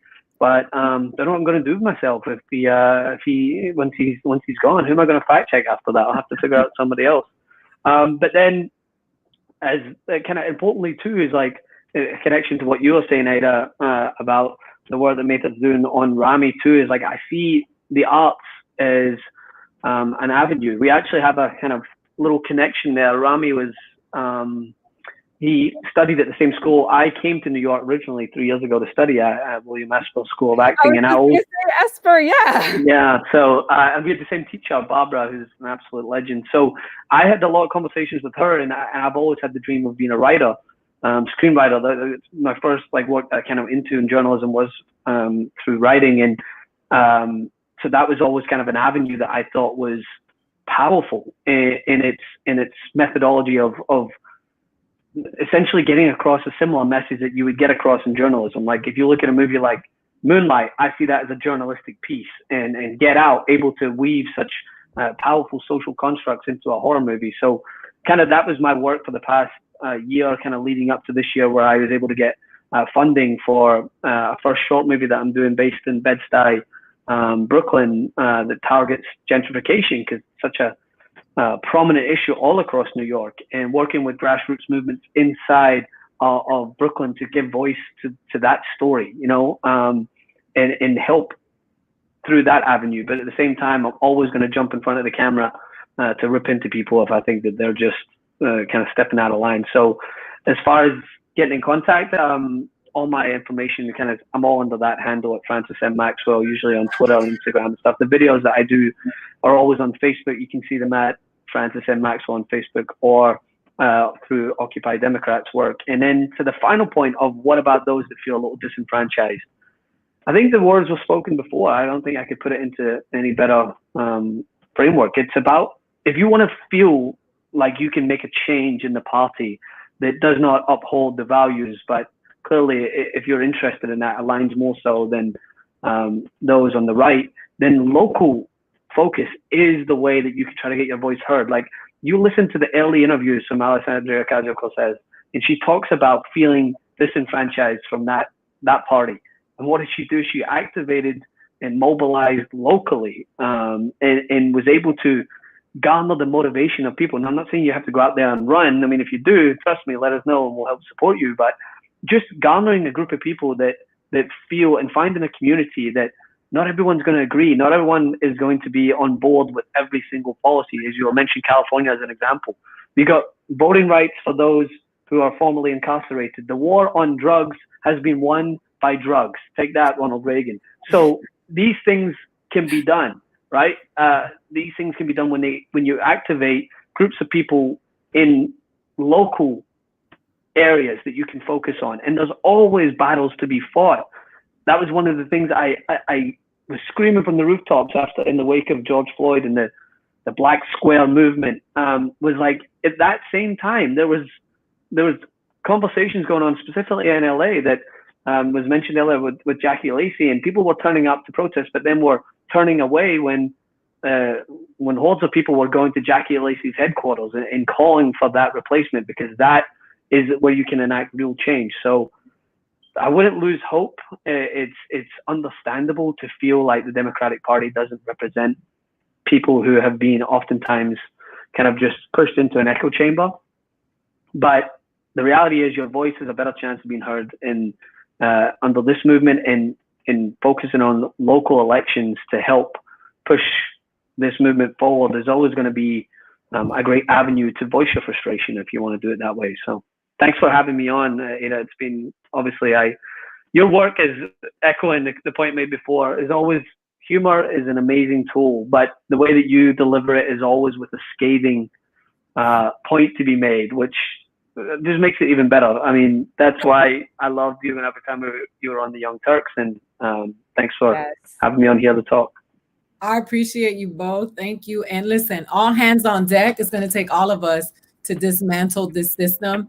And some can just complain in the comments section of people's who are actually trying to do something, or you can get your ass up and go do something. And if you are overwhelmed with this reality that this is not going to ever change and it's going to always be like that, then we don't need to hear from you. So anyway, we need to keep it moving. But thank you both. Peace out to them. Yeah, exactly. If you're going to be complaining, I'm going to always try to figure out a better world for myself and my kids and my kids' kids, because that's what my ancestors wanted. But I could sit here and say, well, Joe Biden is the oppressor. No shit. The Republicans and the Democrats, racism was here before all of that. So what are we doing? We're going to keep it moving. Anyway, thank you both for being here. Let's hope that next week we are celebrating. I would love for you both to come back. And I will continue to follow your work as well, because I think it is important for all of us to be a part of the solution. So have a great weekend, and hopefully we'll be celebrating next week. And Fatso will be on a treadmill crying. In the words of Joe Biden, inshallah. Yes. Who don't know what that means. If the good Lord wills it. All right. All right. See you later. Thank you, guys. Bye.